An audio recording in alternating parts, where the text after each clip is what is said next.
It's time for Twig This Week at Google. Paris Martineau's here. Jeff Jarvis is here. Oh, we're going to do some reminiscing. Poor Paris. We're going to talk about the good old days of ISDN lines and CompuServe. Do you remember your CompuServe number? The Internet Archive just backed up an entire Caribbean island. We'll tell you that story.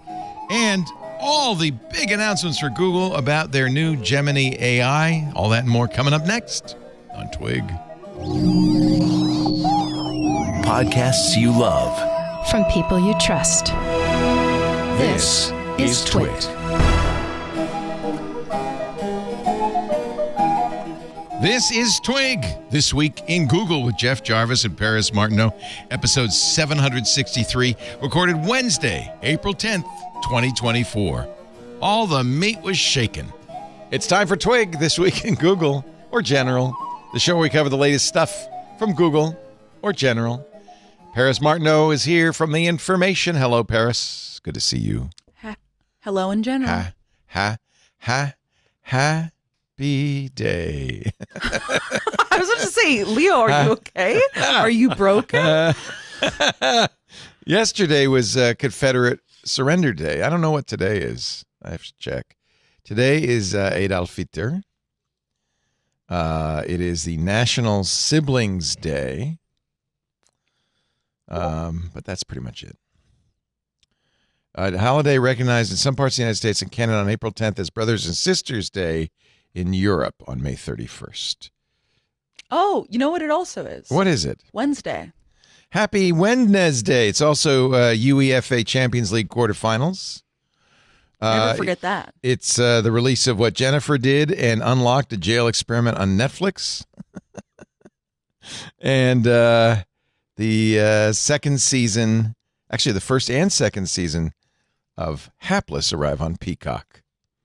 You know, I pay money for this. I should really use this.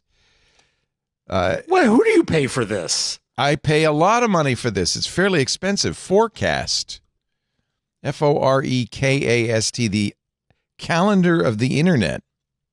Oh, my. What? You didn't know I paid for this? You pay money for this? Wait a minute. Let Why? me see what Can't the pricing you just Google what happened today? Yeah, exactly. I Googled April 10th what happened today, and they told me that today was the day the Titanic set sail in 1912, and I paid $0 for that information. That's actually, why is that not on my forecast?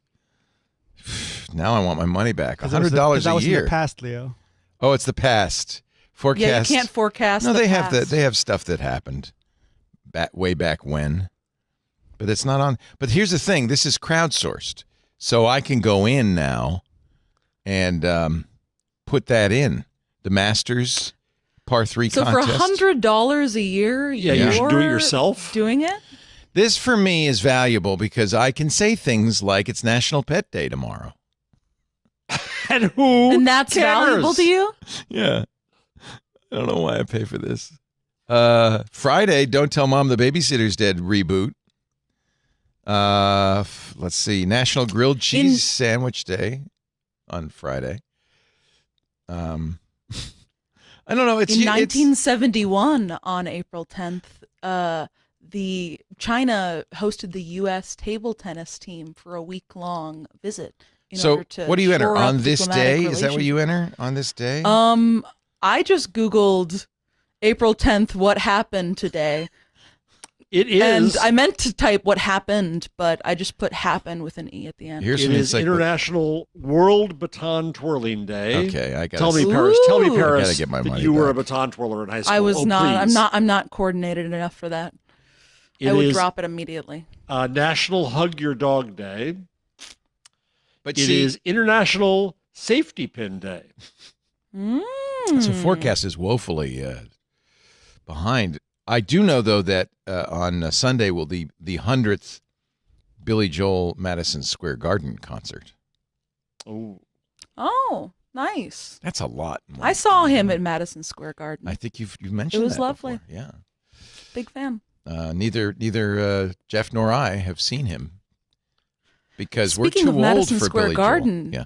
my the D&D live show I've mentioned on this show a couple times, Dimension 20, just sold out Madison Square Garden. OMG. It's crazy. Now or I guess mostly it was their pre-sale today, and I was like, I want to see it. So I opened up Ticketmaster 20 minutes before. I made sure I was in the queue. I entered my code. I was 4,700th in line, getting there 20 minutes early. This isn't even until next year. Yeah, there were thousands and thousands of people lining up to get tickets today. Who are they? This is a group of comedians formerly from College Humor, now under this new banner called Dropout. They've become really popular doing using Dungeons and Dragons as a vehicle for storytelling, and they announced their first ever U.S. kind of live show at Madison Square Garden of all places. They're doing a podcast. podcast. Wow, that's ambitious. I mean, now Yeah. I really feel bad because I've been saying, "Oh, podcast is suffering, podcast is dying." They're doing their podcast at Madison Square Garden. Clearly, it is a question of haves and have-nots. Some of us are not doing as well as others. That's that's impressive. Do you think it's bots buying those tickets, scalping them? I don't think so, honestly, because I know quite a few people who were waiting for this. The community for this show is also insane. Oh, yeah. So it's Dungeons and Dragons. So they sit around the table playing a game. They also have like very elaborate sets with like little miniatures, and it's really quite well We've designed. talked about it and before, over the last yeah. couple of years, they've started doing sales they'll auction off their miniatures and stuff like that. And they give the proceeds to charity or use them to fund. And people go ham for these sales. Like sprinkle a couple years ago sold for $2,000. So I think that people are probably out and about going frothing at the mouth for this. But that's probably why it's bots, though, right? Because it's so popular that like scalpers know. Incidentally, Patrick Delahanty points out it's not. It's one of the two big Dungeons and Dragons podcasts out there. Oh yeah, this is not even the biggest. It's not even the biggest. Critical Role is arguably even bigger on Twitch. It's way bigger, yeah. And this is partly why, like, Wizards wanted to, clamp down on content from D&D because they wanted to cash in on some of that. That's right. Yeah. They're using copyrighted materials for their campaigns, right?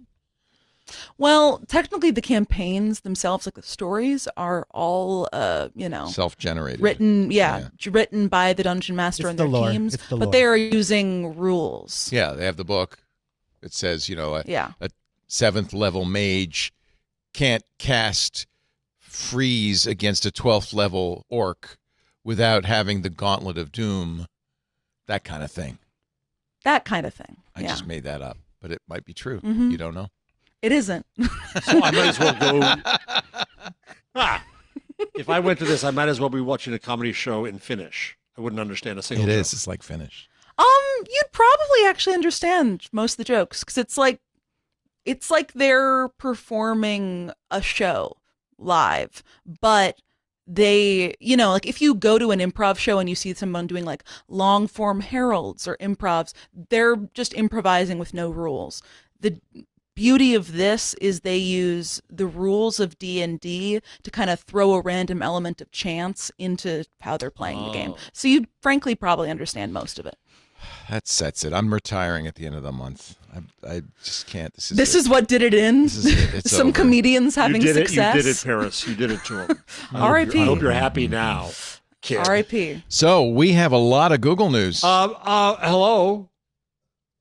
Oh yeah, I'm sorry. We've got to introduce this strange man who's we didn't play on the show. We didn't with play him. the Craig theme last Oh my week. God. Who are you? So, I don't care about me, but I just care about the Craig theme. Ladies and gentlemen, last I week give we you did play the Craig theme. It was after you left. at the end, though. After you left, we played it. But I give you now, ladies and gentlemen, the Leonard Tao Professor for Journalistic Enterprise at the Craig Newmark Graduate School of Journalism, Now the City world is University complete. of New York, Emeritus. Everything is in its place. Thank you. That's all. Now go on. I wonder if would Craig get mad? Does he call you and say you didn't play my song? No. But he does watch. He will make references to the show. He watches the show. Oh, good. Hi, Craig. Hi, Craig. Hi, Craig. And his pigeons. And Craig, we want to get you up in the circle again. So remind me, and we'll arrange that. Google had a big event yesterday, the annual Cloud Computing Conference in Las Vegas, and swamped my news timeline with Google News. I don't even know where to begin. I really don't. I'm overwhelmed by it. They showed off Gemini and showed how it can be used to do marketing campaigns and advertisements, how to ward off cybersecurity threats, how it can literally make podcasts that I hope to God nobody would want to listen to, short videos. They announced a new chip. They said it's better than the NVIDIA chip for AI workloads and to control associated rising costs. They announced that Gemini will now be grounded, which doesn't mean they have to stay home after curfew. It means or that they're wiring it to the flagpole. No, neither does it mean that. It means that they can be tied to reliable sources of information, which, gee, you would think that'd be one of the first things they would have thought of. They also are, and apparently we don't know yet, but apparently they may charge for this, rolling out Google Search, AI in Google Search, and vice versa, Google Search in AI, which is actually, I already have that in some of the search tools I use. Not those models like ChatGPT that were, kind of set in stone on March 1999 or whatever, but a number of the models I use, you can say, oh yeah, use the internet too, and that actually makes a big difference. So they did a big deal with WPP, which is putting it, integrating it into its advertising stuff. So it'll be, new jingles coming your way from the machine soon. Actually, I was very impressed by Sora and its ability to make pretty good music. A couple of our regulars in our club, particularly Chocolate Milk Mini Sip, not his real name. I don't know. That could be on his birth certificate. You don't know. It's a great name. Mini is a family middle name. Yeah. Oh yeah, Chocolate Milk is his first name. Mini Sep is his second name. He made some really cool songs. You want to hear some of them? This is one he's proposing perhaps as our, and I guess we could use this, right? This isn't copyrighted, as our new Google theme. This is Gregorian synthwave, and I think you'll really enjoy the music, the lyrics of this. Here we go. This is kind of a synth meets Gregorian chants kind of thing. This could be our new theme. Think about it. Just consider it. This is pretty good. What's Gregorian about it? I like how long it is. We have to do less work.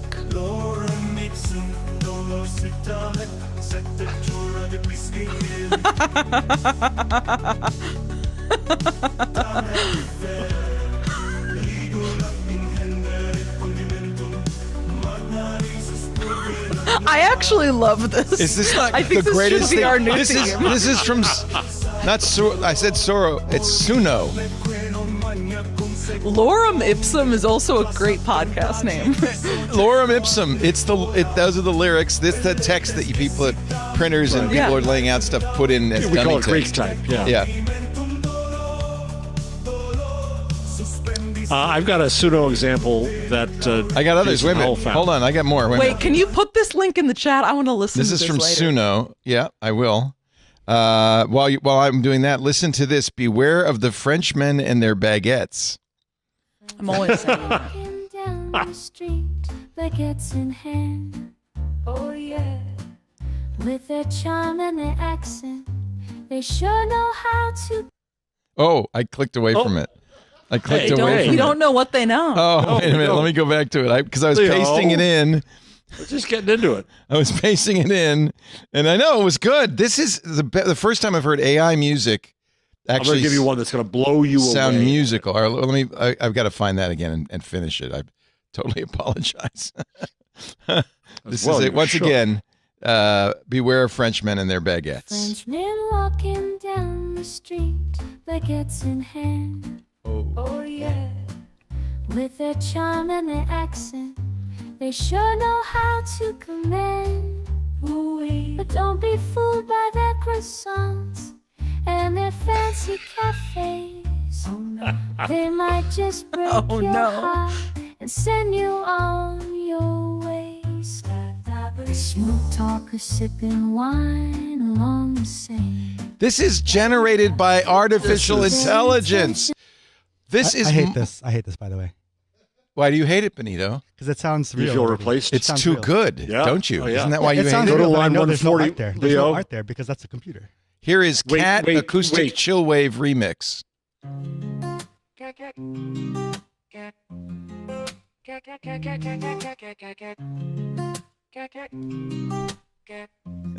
Benito, you were replaced in all ways. No, wait a minute. Wait a minute. No, Benito, you're going to like the drop. Wait till it gets to the drop.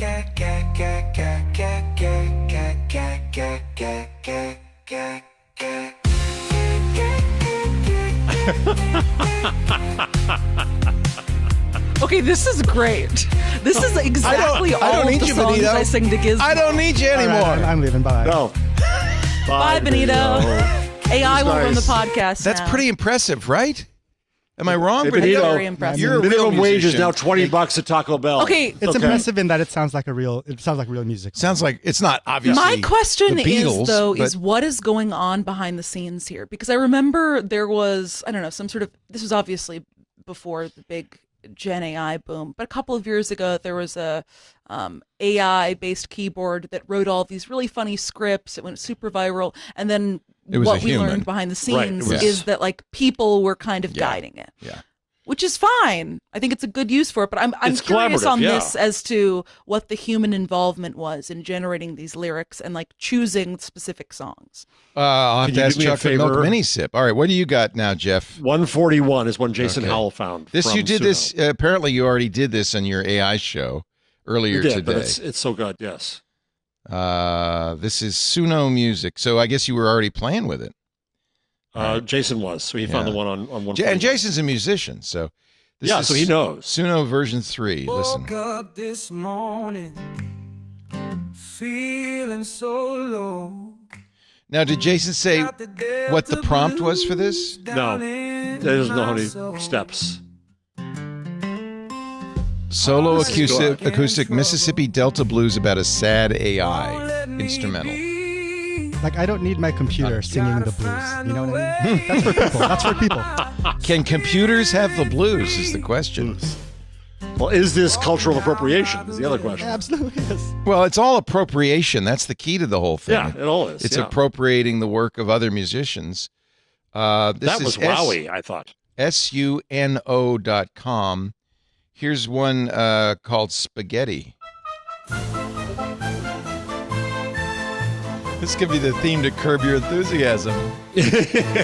Okay, Leo. Salted boiling water until a take frame reserving some pasta water. Just kill it, heat olive oil over medium heat, add chopped onion and cook until translucent, then add minced garlic and cook for another minute. This is an actual recipe. Tomatoes with their juices, stirring dried oregano and basil seasoned with salt and pepper optionally. Add a pinch of All right, I want a song about Cacio e Pepe. Oh, I'm sure Can we you could. type it in there? Sure. We could make Let's make it one. right Sure. now. Italian. That could be our theme song. What style? Renaissance?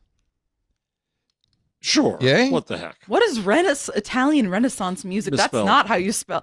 Italian Renaissance. AI. It's No, close. you're- There we go. Yeah.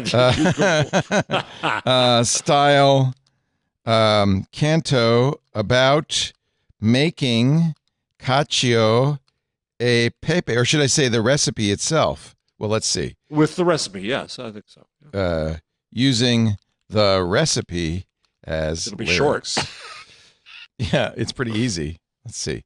Oh, I have to create an account. Well, that's all right. I have a Google account. I don't mind everybody having that account. Continue. Okay. Well, that was easy. Let's see here. Create that sucker. I wonder how fast it is. I have 50 credits, but I don't know how many credits. Couldn't generate that. Song contained artist name Pepe. Oh no. Okay. What does cacio e pepe mean in English? Cheese and pepper. Cheese and pepper. Spaghetti. Oh, pasta. Yeah, that's better. All right. Let's see if pepe. They don't want to use the word pepe. Well, now it's just gonna say. Yeah, now it's going to say cheese and pepper. Cheese and pepper. You- Shake the pepper, shake the pepper. Grate the cheese. Grate the cheese. Wow.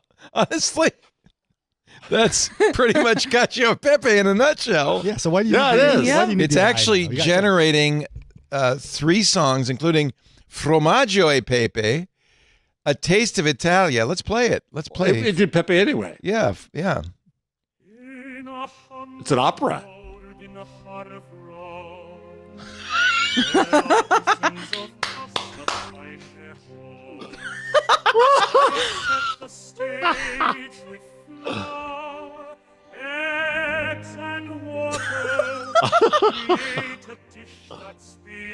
I may never go to Spotify again.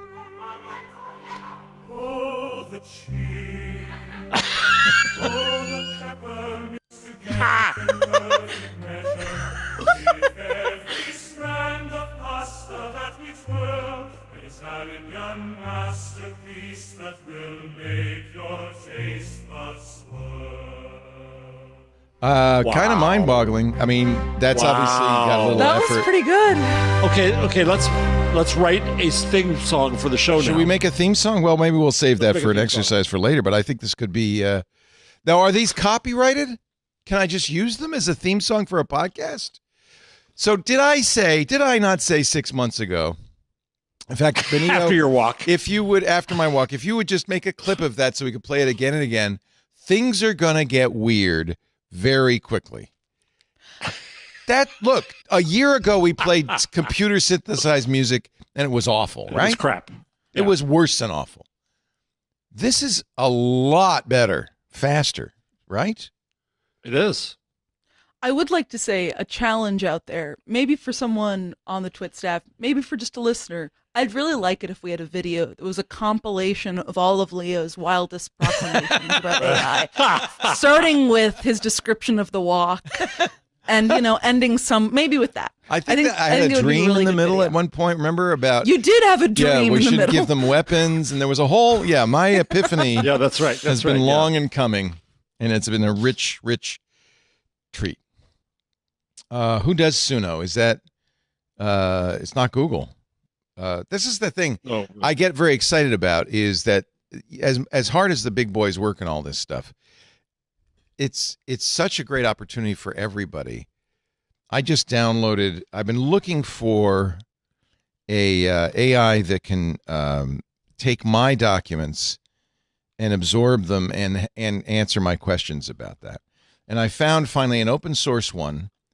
It's called Dot that supports with you like the is this Dot? by is this It's who Alex is this by? Pinnell. Alex Pinnell. It's not. There's a different commercial one. Dot, so he Yeah, does have yeah. a problem because there is but this is using something called RAG, which is a way of language models ingesting your own content. I'm trying to remember what RAG stands and does for. this locally here, right?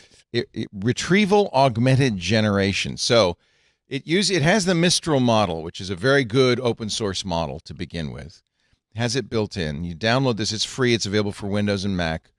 So it already has that model, and then you choose a folder, and it says what do you want me to know?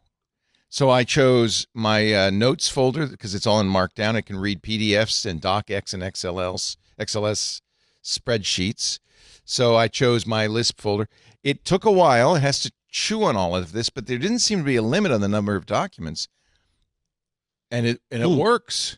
And it's all running locally. It's all running locally. What do you have to install it on? It's Mac, Windows. They have 2 versions of Windows, one that's CPU bound, but if you have a good GPU, it's better to do that. It supports the GPU using CUDA. The Mac OS is only for Apple Silicon. And it's free. It's open source. And I'm a big believer in open source for this because you don't want the big companies to dominate. Right. But I do appreciate the contributions big companies have made. Yeah. This you can open it on. I'd be curious if you try this, Jeff. Oh, it won't work on your Chromebook. I'm sorry to say. No way. But it'd be interesting. Well, if I were running Linux, eventually, but not yeah, yet. but it'd be interesting to see if you could, for instance, put all of your research for your books, all the books and everything in there, and then query it. I think it'd be very useful. This is like Lambda LM, the Google tool, but it's open source. And that's what to me is very exciting, is that it doesn't require because there are open source, what does require a lot of compute is building the large language models. Right. But there are a number of them. Llama from Meta is available to use. Mistral Gemma from Google. Yep. Mistral. Mistral. This one uses Mistral, which by all accounts is a good Yes. LLM. Oh, yes. Who does Mistral come from? Do we know? France. Somewhere in France. Mistral is the wind that drove. That's why Van it's Gogh not crazy. Mistral. It's Mistral. Ah, okay. I wonder if I'm Mistral excited. is going to have problems because of the recent laws passed in France. That's an interesting question.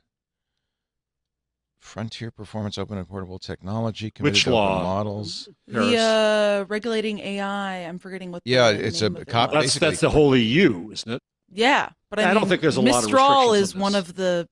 I mean, they They have didn't- restrictions for LLMs. They were going to restrict open source. That was one thing that was being discussed, and they didn't in the Thank goodness, Oh, that's because good. that's the future. If you ask stupid. me. Would have been stupid as hell. Yeah. Anyway, you can use Mistral Chat on the web if you want, but it's more interesting to download the model and then use it. So they call it their chat Le Chat Noir, the black cat. Mistral, Mistral.ai. I think we're in a very interesting paradigm shift, for want of a decent phrase. So when I worked for Delphi way back in the days, you had to put $5 in the jar if you used the word paradigm. Yeah. I think that's expired now, though. I think you're allowed to use Okay, it again. all right. Okay. All right.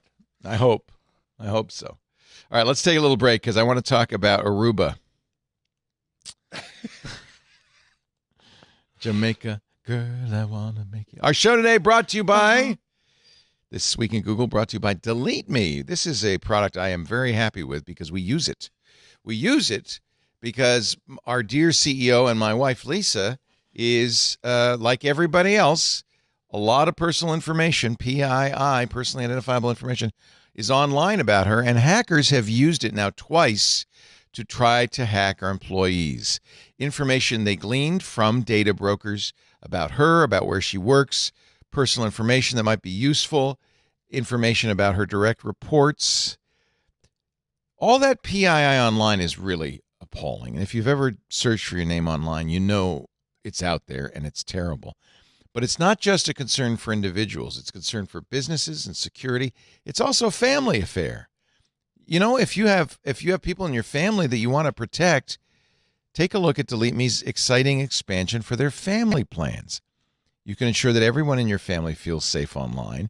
And it's kind of important. You know, it's not enough just to delete Lisa's information. We have to delete mine as well. Delete Me helps reduce risk from identity theft, credit card fraud, robocalls, cybersecurity threats, harassment, unwanted communications of all kinds. Delete Me's experts will find and remove your personal information from hundreds of data brokers. By the way, there's new data brokers all the time. That's why you want these experts working on your behalf, because they keep track of all this. They find them and they remove the information, reducing your online footprint, keeping you, your family members safe. But then they do the next big thing, which is really important. They keep scanning and they keep removing your personal information regularly, because that stuff just comes right back. You can assign a unique data sheet to each family member tailored to their online footprint, because everybody's needs are different. Easy to use controls mean you can control and manage privacy settings for your whole family under one roof. I think this is a smart idea. This is a good product. Delete Me. Get rid of all those addresses, photos, emails, relatives, phone numbers, social media, property value, and more. And you do need to do it for the whole family because it's interlocking data, right? If they have data for one, they have data for all. Protect yourself. Reclaim your privacy. Visit joindeleteme.com/twit. The offer code TWIT will get you 20% off. joindeleteme.com/twit. The offer code TWIT will get you 20% off. There are a bunch of reviews on the website you could check out. You don't have to just trust me, but we use it, and it really does work. joindeleteme.com/twit. What was I going to talk about? I forgot.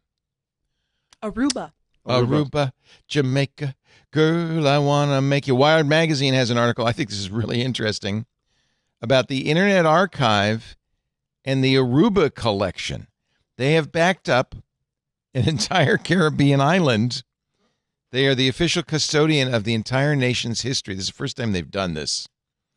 Aruba is small enough that they were able to digitize and store the complete National Library, National Archives, the Archaeology Museum, the University of Aruba, 101,000 items so far, 40,000 documents, 60,000 images, 7 3D objects.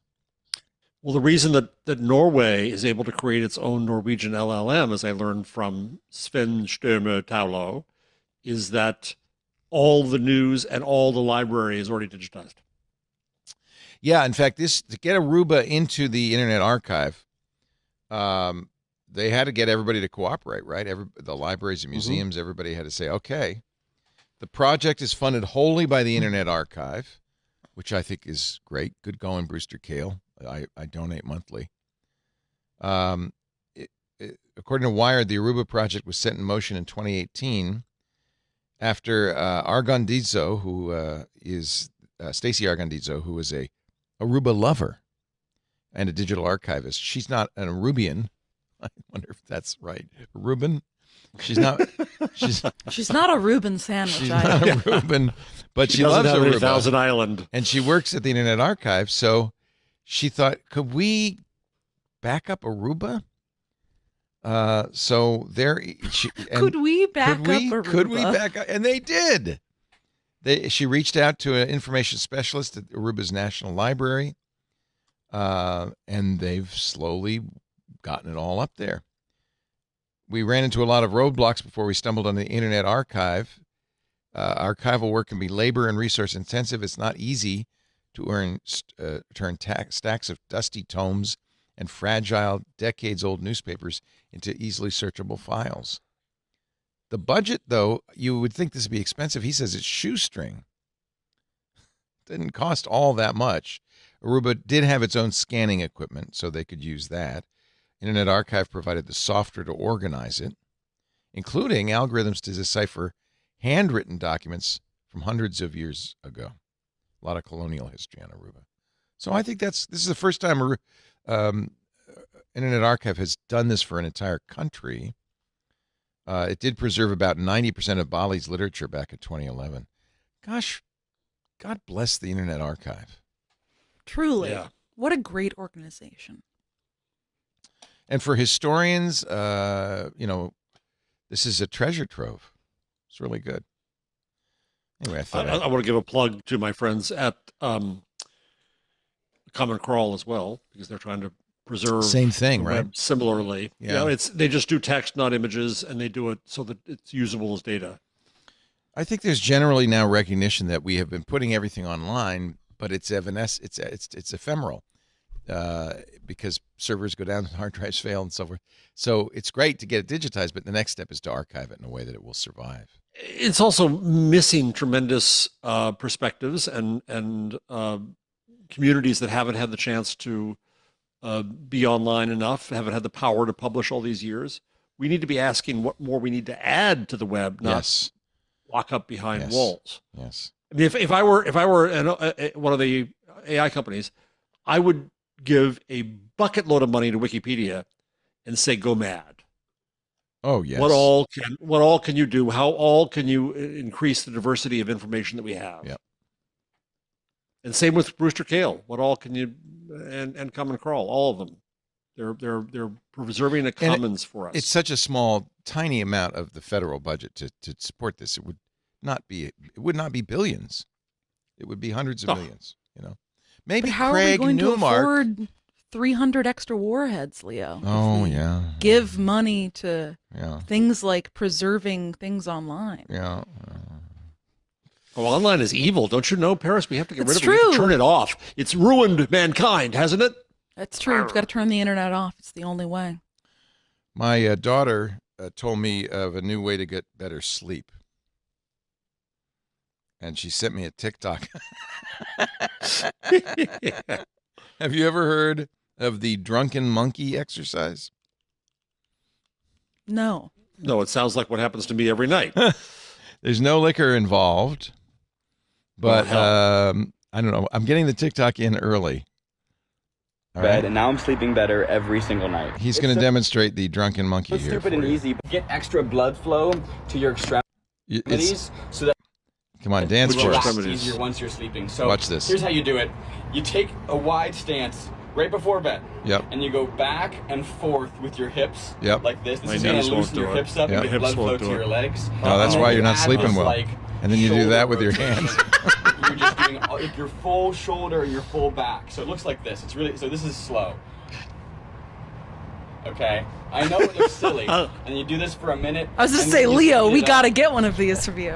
And seriously, after 1 minute, you're gonna feel it in your shoulders and I'm your doing it hips. tonight. It hurts, but you'll sleep My better, daughter, I promise. my daughter does this every night. Just thought we'd have the TikTok video early this week. Yay, Jessica Rosenworcel. I just love saying that name. She says a number of things. First of all, we're bringing back net neutrality, which was dissolved under the Trump era FCC. That's good news, but there's bad news to follow here. Oh, really? Yeah. Okay. She also Would you rejects pay- calls to impose universal service fees on broadband. Do you think that's bad? Yeah, because right now people's subsidies, poor people's subsidies for the disappearing. internet, which is Yeah. is disappearing, is going down. I'm willing to pay taxes for that. I'm willing to pay taxes so that others can enjoy the bounty that we have from the internet that I have. Yeah, I'm appalled.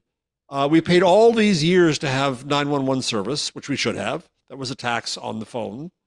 I think it's perfectly legitimate that we all pay into This it's complicated because remember, the whole thing of net neutrality is the internet a telecommunications service, and the telecommunications services, the phone companies pay into this fund for universal access. You see it on your phone bill every month. On your phone bill, do you have a phone bill? If you had one, you'd see it on your. Remember the days when you have the universal access Yes, fee? I do. Yes. You want to make fun of me again? Yes, I do have a phone bill. So, Huh? April 25th, the FCC is going to try to figure out if they can get out of this net neutrality ban and bring it back. But the key on doing this is to make sure that broadband is. We covered this when it happened 4 years ago. That broadband is not a common carrier. In order to make this happen, wait a minute. No, I'm sorry. I got it the other way around. That they are I a know, it's common. so That confusing. they are. It's so confusing. In order to find broadband as a telecommunications service, then they would face common carrier regulations under Title II of the Communications Act. See, Stacy explained this, and I slept through her explanation, and I wish I hadn't now. I wish I'd paid attention. Last time, industry trade groups said, no, you can't, you don't have the authority to classify us as a telecommunications service. They were that way under Obama. They were Title II. Under Trump, it was changed. The question is, can you bring it back? Here's a question, though. We've had, 4 years since the repeal of net neutrality. Has it gone downhill? Has it been the disaster that we were worried about? Disaster, no, but I don't know what's happened to prices. Yeah, I was about to say, I feel like I don't know enough about We the need specific we need some components to be able research to on say this. yes Yeah. or no. Yeah. I mean, I'm in principle, I'm absolutely support net neutrality. But the fear is, of course, if you don't have net neutrality, that incumbents will make deals like T-Mobile make a deal so that Cox or Time that Max, that's their name. I can't remember their name. That HBO. Oh no, that Max wouldn't have It to is pay. Max. I know. It's driving me crazy. They can't make their mind up. But anyway, that Max wouldn't have to pay. If you watch Max on your T-Mobile account, you wouldn't have to pay fees, and that's kind of a violation of net neutrality because it's T-Mobile giving Max a leg up over some new service that might be better but wouldn't have that advantage. Customers like that. It's called zero rating, but is one of the many tricks that big companies use to preserve their incumbency, to keep competition down, and it's one of the things net neutrality would ban. It's hard, though, because customers say, but wait a minute, I like zero rating. I don't want to have to pay for max bandwidth, right? FCC's notice of proposed rulemaking, which is pending a commission vote on the 25th, will seek public comment. So it's not going to happen right away on how this might affect Title II regulation and net neutrality rules. Net neutrality rules prohibit blocking, throttling, paid prioritization, zero rating, that kind of thing. So we shall watch with interest. But I do think that it's appropriate, and I want somebody to do the research to see what have been the consequences in the last 4 years, absent net neutrality protections. Well, and how quiet have they? Maybe they haven't gone full net non-neutrality because they're fearing it's going to come back. So look how good we've been. Yeah. How could you think we'd do anything else?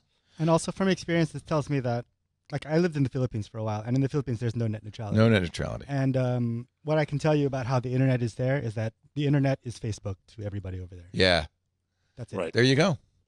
In fact, that was the plan for the Facebook's internet for developing nations. Remember, is that certain players would get to ride on this Facebook internet, but others would not. And of course, that just makes the big players win and makes it much harder to compete.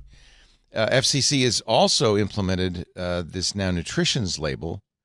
As of today, all ISPs with more than 100,000 subscribers will have to use a label, a broadband consumer label with broadband facts. They did not want this to happen. Oops, I just translated it into Spanish for some reason. Can you read it in Spanish for us, please? No.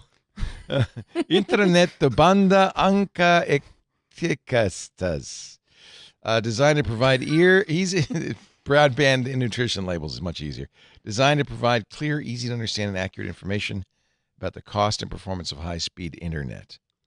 If you zoom in on this, you can see it has price, monthly price. It says, is this an introductory rate? The time, if it is, how long it will last. Good, monthly price after the introductory rate. How long can newspapers do the same thing and magazines too? I wish. How long your contract will be, what the additional charges and fees are. This is really good. And there will be a glossary published for consumers so they can understand what these things what they mean. Let me open up the label here so you can see it. Oh, there you go. Much bigger. Nice. So here's a sample one for Acme Wired, which is the one I think Roadrunner uses. Oh, no, that's Wile E. Coyote's preferred. It's their, quote, signature gigabit plan. And you get to see all of the additional fees and what they're charging you for and the bundles. This is great. Oh, and what the speeds will be for reals. Oh, that's important. Yep. Asymmetrical fiber, what? Yeah, what? 1,200 megabits down, 1.2 gigs down, but 200 megs up. I would take that. But this is just a made-up. There is no Acme Wired, Benito, so don't worry. Is internet access expensive in the Philippines? No, it's not, because it's subsidized by Google and Facebook. Oh, right. Do you see ads? No, but their websites load way faster than everything else. Yeah, there you go.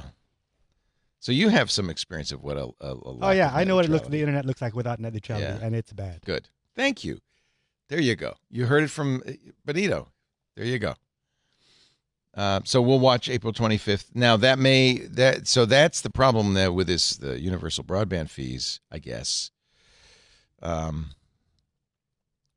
Imposing universal service charges on broadband would likely result in ISPs adding those costs to monthly bills. Well, just as the phone companies did, and would make the net neutrality proceeding even more of a political minefield than it already is. Wars and Morsel says, we conclude that forbearing from imposing a new universal service contribution requirements on broadband internet access service is in the public interest. For one thing, we agree with commenters who warn that suddenly and unnecessarily imposing new fees on broadband could pose major upheaval in what is actually a stable and equitable contribution system. Rather than risk this upheaval, says the FCC, we believe it's in the public interest to proceed cautiously and incrementally. You can't disagree with that, right? No, I don't. I think it's clear, though, Congress has to fund subsidies for broadband, and that's what's missing. Absolutely. Yeah. It shouldn't be something, your household income should not correspond to your ability to access the internet. Yes, absolutely. How much do you guys pay for your internet in your various places? I weirdly have a very cheap deal. I pay I think it is probably because I bundle it with Verizon, my phone bill, but I pay $20 a month. What? For like 300 up down. Yeah. Do you have the Verizon residential wireless I thing? have Fios. Oh. It's because you're in an apartment That's building, all? probably, and they. It is, yeah. Do they require that you pay for it? You probably don't have a choice. Require that I pay for it? Well, you couldn't have another internet service provider. Let's put it that way. No, I could. You could. I think my building was originally, I live in like a small brownstone. My building was originally wired for Spectrum. Oh, okay. But I'm a Verizon Fios diehard. So I specifically, whenever I move places in New York, I don't move unless I can get Fios or a comparable service because Spectrum is awful here. Yes. And so I had them.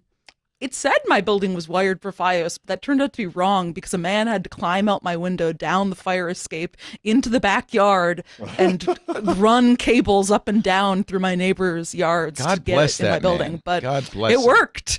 God bless him. Did your neighbors switch to Fios as a result? My landlord, my landladies live downstairs from me, and they did. Yeah. They were like, man, that guy's been out there for a while. Our internet sucks. We'll switch. So I paid $307 last month.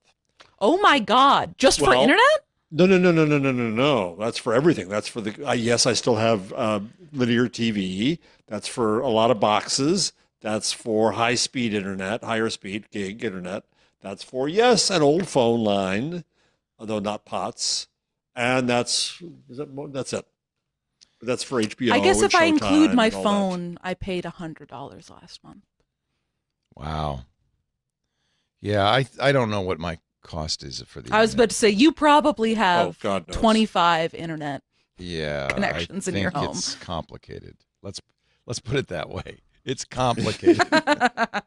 Leo, did you have a T1 to the home in early days? I didn't. I had ISDN, which was the first high-speed internet you could get. It was 100 dual bonded 128 kilobit lines, or no, it was dual 64 kilobit for a total of 128,000 bits per second. And I felt like, man, I'm living in the future, boy. Macho, This is exciting. It was early too. You really had phone company really didn't know what you were asking for. You had to find that one person in the closet who said, "Oh yeah, I'm the ISDN guy," and they had to get a CSU, DSU unit. You had all this very complicated. And then I don't think I skipped T1 because Comcast in Petaluma did at home early. We were one of the test communities. Fremont was the first. Oh, remember at home? It was actually a yes. separate company. And What do you mean Comcast at home? What's the difference? well, it was a first cable internet service basically. Oh, And was that Excite at home? No, this predates that. It was Milo. What was his name? Anyway, it wasn't owned by Comcast. Right. They started in Fremont, and the idea is we could use this cable coax to provide high-speed internet service. And I think Petaluma was an early test. Comcast ended up buying at home, and it ended up coming from the cable company. In fact, Comcast was pretty forward-thinking. They put a fiber ring around the entire Bay Area so that they could have a fiber to the cable head ends. It was still cable, but they added a lot of capacity. Milo Medine, the great Milo Medine. He was. I remember Milo very well, and I was very happy to have that. So I skipped T1. I went right to at home. He's now at Google. He's now at Google. Yeah, VP of Wireless Services at Google. So he's, I would guess, probably the Google Fiber guy. He's Vice President for Access Services. Yep. I remember those good old days. Did you have T1, Jeff? No, I was not that. I think what did we start with at the cottage? We had cable, right, John? Yeah. And then we had a ISDN line for the radio show. You had to get an ISDN line. In fact, for the radio show used an ISDN until fairly recently, about 8 years ago. They said, all right, that's it. We're not paying for ISDN. Phone companies don't want to do ISDN. So we're just going to use the public internet and something called Comrex. But it worked just as well as ISDN. It's a hell of a lot cheaper. When I'm sorry, what is ISDN? Oh, Integrated Services well, young Digital. lady. I'm assuming you're going to say you have to like carve something on a big slate with like a chisel. You got to hold up. Yeah. It goes back, believe it or not, actually the story of ISDN is kind of intriguing. It goes back to the ambition in the early days from the phone company. They wanted to do movies over your phone line. What? Yep. A movie on my phone? Yeah. Could I consume it like over a your quick bite? phone line. Over your phone line. No, yeah, you would have a splitter, I guess. I don't know. Bell Labs came up with it in the 80s. This is over POTS, over plain old over telephone service. twisted pair copper. phone line. Yeah, copper line.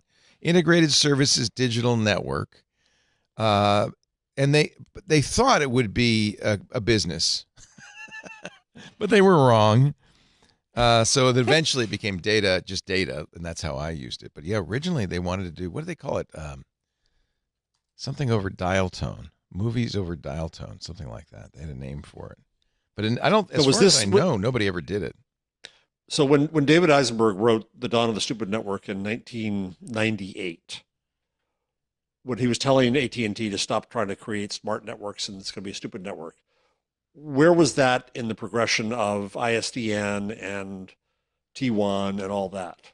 Is that fairly late in that process? Yeah, I think so, because 98? Yeah. according to Wikipedia, it was 1980 at Bell Labs that they began work on ISDN, and it was 1988 when the standard entered the Red Book. So Wow. Okay. ISDN's was around quite a while before then. Eventually did replace T1. T1 was a terrible system. I mean, 1.44 megabits per second. It was not fast. But The latency was Expensive. I had a T1 connection in an apartment building Did in you? like 1998 or something. yeah. And it was so fast. Like in terms of latency, like I could play video games, all that stuff. Yeah, it was 1.544 megabits per second. Yeah, but of course, in hindsight, 1.5 megabits is 1/100th of what you're getting you're probably getting even more than that. So that's really been a big change, is the widespread availability of relatively high speed internet. You also didn't need that much speed back then. Like Right. you were downloading MP3. Oh, no, exactly. When I got an ISDN line, 128 kilobits, I was blown away. I could Napster download was flying. an entire Linux distro in 4 days. It's incredible. So we come along. I spent a long time on 300 baud. Yeah, so did I lived on I had a 300 baud BBS for a running long, on long time. 56K. But like the modem where you put the phone handle on top of the Yeah. thing itself? Oh Yeah. my God. Yeah. Okay, as long as we're talking old times, but when I first got on CompuServe, Poor Paris. that's how you would get on CompuServe. You dial the phone Yes. number on your phone, and you hear, and then you had suction cups, and you put the phone in these two suction cups. They're called an acoustic coupler, because the data was being sent by those screeches on the phone lines. So you go, I used to whistle into it to try to see what I could make it do. yeah. There was a whole hacking Oh, community you were called trying to Freakers. hack it? There was Yeah, Yes. freaking. Yeah, freaking. Yeah, they're freaks. Yeah. So Leo, 71435, 1134. 7135, 3136. 75109, 3135. It came back to me. Do you know what God, what we're is this what what we're it's doing? like when I'm? Is this what it's like when I'm trying to explain? Do you know words what like we're doing? this to Do you know? Do you know, I Paris, don't. what that is? I don't. I have no idea. 3515. 71435, 1134. Benito, do you know what that is? No, it sounds like CompuServe though. It is CompuServe. Bingo. Give that man a funny That was hat. our user ID. You didn't have a IDs. name. You had a number. Scooter X remembers his 71340, 356. The comma's the giveaway. Yeah. Was it CompuServe that was started by H&R Block? No, that was the source, wasn't it? That was the source. So H&R Block, which is the tax company then and is the tax company these days, had all these computers to do your taxes. But after April 15th, they didn't get used so much. So they thought, what can we do to use those computers the rest of the year? And they decided to create an online service with the slide. Prodigy was Sears. Oh no, who was Prodigy? Who was Prodigy? I'm trying to remember. It was weird that the companies early on who thought they were going to be Sears, I think. It was okay. I think It was I don't know teletext, here. right? I thought Sears was famously against the internet, and that's what led them to get overtaken by Amazon and whatnot. The roots of Prodigy began when CBS and AT&T formed a Yes. joint venture. Videotex. In Fair Lawn, New Jersey, where my Yes. wife used to live. Videotex, right. Sears sold then it. a joint venture Yep, with with IBM CBS and Sears. and IBM and Sears, yeah. Mm-hmm. When I came to Advanced Publications in 94, the newspaper industry was still debating whether to put everything up on Prodigy Right. or AOL or this new thing, this web thing. So Prodigy, Paris, was graphical. CompuServe, Genie, The Source, all of these were just text. What is CompuServe? Are we talking about a messaging system? Is it like bulletin No, it boards? had news, Is it- stocks, a It lot was of before the discussion internet. boards. Yeah, before the But internet, it was there all CompuServe. alphanumeric menu based. So you got a menu, number 5 for sports, and then baseball, And number what would 6 show for up basketball. there? Like you click number Then 5 for text. sports, and it would be Stories. text describing. or a lot of discussion boards. Oh, okay. This Yeah. is So kind of like- this is no, that's Usenet news groups. Let me see if I can find CompuServe. I was going to say I know. That's news. AOL. AOL I know. was graphical. I know AOL. Yeah, yeah. This predates all of those. So when I was at Delphi, Delphi We was didn't- another we were- good one. Yeah, there's we were the CompuServe. first one to provide consumer access to the internet, but only textual, with Gopher and FTP and all that. And then when Murdoch bought it, we had to have a GUI because everybody had a GUI, a graphical What is user a interface. GUI? A graphical user interface. This is a So GUI. AOL had it. This is CompuServe 2000, which was their GUI-based version of CompuServe. I love the artistry on that video just there. That was good. Look at that. Look at that. That's a beautiful thing there. Because remember, we also didn't have very high-res screens. We didn't have a lot of colors. No. So this No, stuff it was a lot really of couldn't look that monochrome good. screens. Yeah. I mean, this That- looks great. This does. Windows. This is Windows 98. So this is. See it, Paul Ryan, Condoleezza Rice, Look at CNN that. camera woman assaulted. Those are the hot searches. The hot stories, kids. Here's the first internet commercial from YouTube. You ready? October 89. Oh, this goes hard. If you own a computer, here's how to get the most out of it without buying lots of expensive software. Get ready to write down a phone number and watch this. CompuServe combines the power of your computer with the convenience of your telephone to bring you hundreds of online services, like a complete Hundreds. set of Hundreds. encyclopedias and the AP Newswire. It helps This you is decide on incredible investments, graphic bank, design. make airline reservations, and shop in the electronic mall. It connects you with This other was computer extremely hard owners to do back and then. offers Yeah. games Extremely that hard. pit you against opponents around the country. You get all this and more, and it's as simple as making a local phone call. To get online with CompuServe and over 500,000 people throughout North America, see your local computer store or call 1-800-522-4477. And look at the box they're going to send you. They're going to send you a whole damn box. First they Say send this. you the brochure, then they send you the box. So Paris, the other thing about this is that blows people's minds is we were charged by the minute. Oh, it was so expensive. Of internet use? Yeah, Oh, yes. of CompuServe. And so use, yeah. and all of them. And so I remember when AT&T WorldNet broke that and decided to go to flat $19.95 a month pricing. Huge, yeah. That's what made the internet explode. Yeah. Because no longer was there a ticket. Jeffrey, are you still on that internet The clock thing? was ticking. It's going to cost us a fortune. Oh, yeah. I played How much did it cost? I'm trying to look it up right now. I had a huge bill because I started playing a game called Colossal Cave, which was a text-based adventure. And I would spend hours on CompuServe till I got the bill. Then, fortunately, my friend who worked at Atari said I could use his account, and so. CompuServe costs $6 per hour at 300 baud, $12 per hour at 1,200 baud. 13 cents per minute. Yeah, Outrageous. to access the service during the day and 10 cents per minute at night. Because What? again, this was surplus computer time that these Yes. big companies were. It was cheaper, if you use it at night. Well, we don't really need it that much. So, what a different world we lived in. Let's take a break because we now have commercials. We're going to come back to the present now.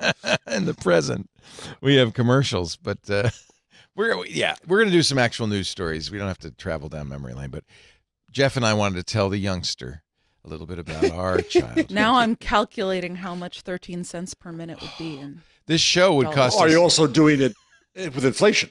and Yeah, that's what I'm and doing. at 1,200 Oh, yeah. bits per second. The screen isn't going. Foop, foop, It took a foop. long time. Right. So you're in a hurry, and it's not Okay, moving it's the same fast. buying power as 40 cents a minute, now, which is still expensive. Yeah. $24 an hour? What? Yeah. That's more than Yeah. minimum wage. That's Yeah. crazy. You couldn't Isn't work it? at McDonald's and get online. If it cost me to be if it was $24 an hour for me to be on the Oh, you internet when I was a child, Oh, I would yeah. be my family would be ruined. Yeah. My Osborne 1 in 1981 cost me $1,700. Calculate that with inflation. Yeah. Cost you what? $1,700. It was a big in deal because it 1981. was the first computer you could buy under $2,000. I mean, it was Yes. a full computer. And it was came a with huge deal. software. It was a great deal. Yeah, CPM. And my printer, because I couldn't do a dot matrix because editors would hate it. So I bought an impact printer, and that cost me $2,300. Well, Apple Laser Writer. $1,700 in 1981 is the same as $6,100. Yeah. And when we say $7 a month to join Club Twit, you see what a deal. You see what a deal that is. You cheap We could bastards. be charging you by the minute, and this is a 3-hour podcast. Club Twit, Patrick Delahanty says costs less than a penny a minute. Think about that. Think about that. Our show today brought to you by, we are no longer sending. In fact, in the old days, when you sent email, you could only send from CompuServe to CompuServe, or from MCI Mail to MCI Mail, or from Genie to Genie. You couldn't send from CompuServe to AOL. They were separate systems. We've come a long way, and email has gotten a lot better, but there are still people who are doing the old Gmail, Hotmail, Yahoo Mail thing. You need fast mail. The leader in email privacy for more than 20 years, the only email service I've used for more than a decade. It really makes email better. I've said for a long time, if you care about email, why aren't you paying a few bucks a month to get the best? Fastmail is as little as $3 a month, and you get so much. Privacy to begin with. They don't sell your name. They don't sell your information. There are no ads. In fact, with Fastmail's email clients, you can even hide the ads in the emails, which I like. I love Fastmail. Their quick settings on their web-based email lets you choose new themes, switch between light and dark mode, change text size, generate masked email addresses, auto-save contacts, set default reminders, all of that without leaving your mailbox. And they have apps for iOS and Android, which are so good, that's all I use. I don't use the built-in apps anymore. I use Fastmail's apps. You can add or buy a domain with Fastmail. Now, this is really important because if you are a business, you want your email domain not to be somebody else's business, but your business name. You can go to Fastmail. You can buy your business name as a domain. They'll set up all the records for you. It also does all of the important authentication that now is required by a lot of email providers, DKIM and SPF and DMARC, all of those things that make your mail go through to the big internet service providers. They set that up for you for free. You pay for email with your privacy. At Fastmail, your data stays yours. You get better productivity features. Oh, and you get support from real people. And it's as little as $3 a month. Very easy to move over. You can keep your old account, have the mail forwarded. You can fetch it with Fastmail, or you could just download all the old email and import it into your inbox on Fastmail. Fastmail has incredible spam filters that you control if you want. They actually support a scripting language called Civ that I use to do very sophisticated email filtering, forwarding, and spam control. And, of course, no ads. Fastmail works great if you use Bitwarden or 1Password. Bitwarden, our sponsor, or 1Password. Fastmail will automatically generate masked email addresses unique to each account, which is they go into your inbox, but it's an additional layer of security that really works. I can go on and on. I better stop now. But let me tell you, Fastmail is the better email service. It's the only one I use. And if you ask around, if you ask your really sophisticated friends, what do you use? They use Fastmail too, trust me. Try it now, free for 30 days. Fastmail.com/twit. Fastmail. Fastmail.com/twit. Trust me, I've been around for a while, as you now know. Fastmail is the best. It is the email service you should be using. Fastmail.com/twit. Yeah, I have. In fact, I was just looking the other day. I have more than 20 email domains at Fast. I put all my domains at Fastmail. So when I have a website, the email from the, you go to the website, you get the website. That's not handled by Fastmail, but the email is. So if you email something to my website, it goes into my Fastmail inbox, things like that. Just fantastic. All right, let's see. You know what? I've been dominating the conversation. What do you guys want to talk about? I have a very dumb question that we can do for a minute while Jeff thinks of something we should actually talk about, which is, are you guys inbox zero sort of people? No. How many unread emails are on your phone right now? Open it up. We can see who has the most, because I might have the most. Yeah. 26,307. Whoa! I have 27,750. I'm just going to bow out of this conversation right now. Because you know what? My inbox isn't the most important thing. But I don't know. I probably have a ton of them. Mine definitely isn't the most important thing. No, I have scripts that are moving mail around as it comes in. It does all sorts of stuff. You don't even look at an email. It just goes somewhere. It does, but a lot of it does. That's exactly right. If there's a line in the email that says unsubscribe, I just put it in mailing lists and I never see it again.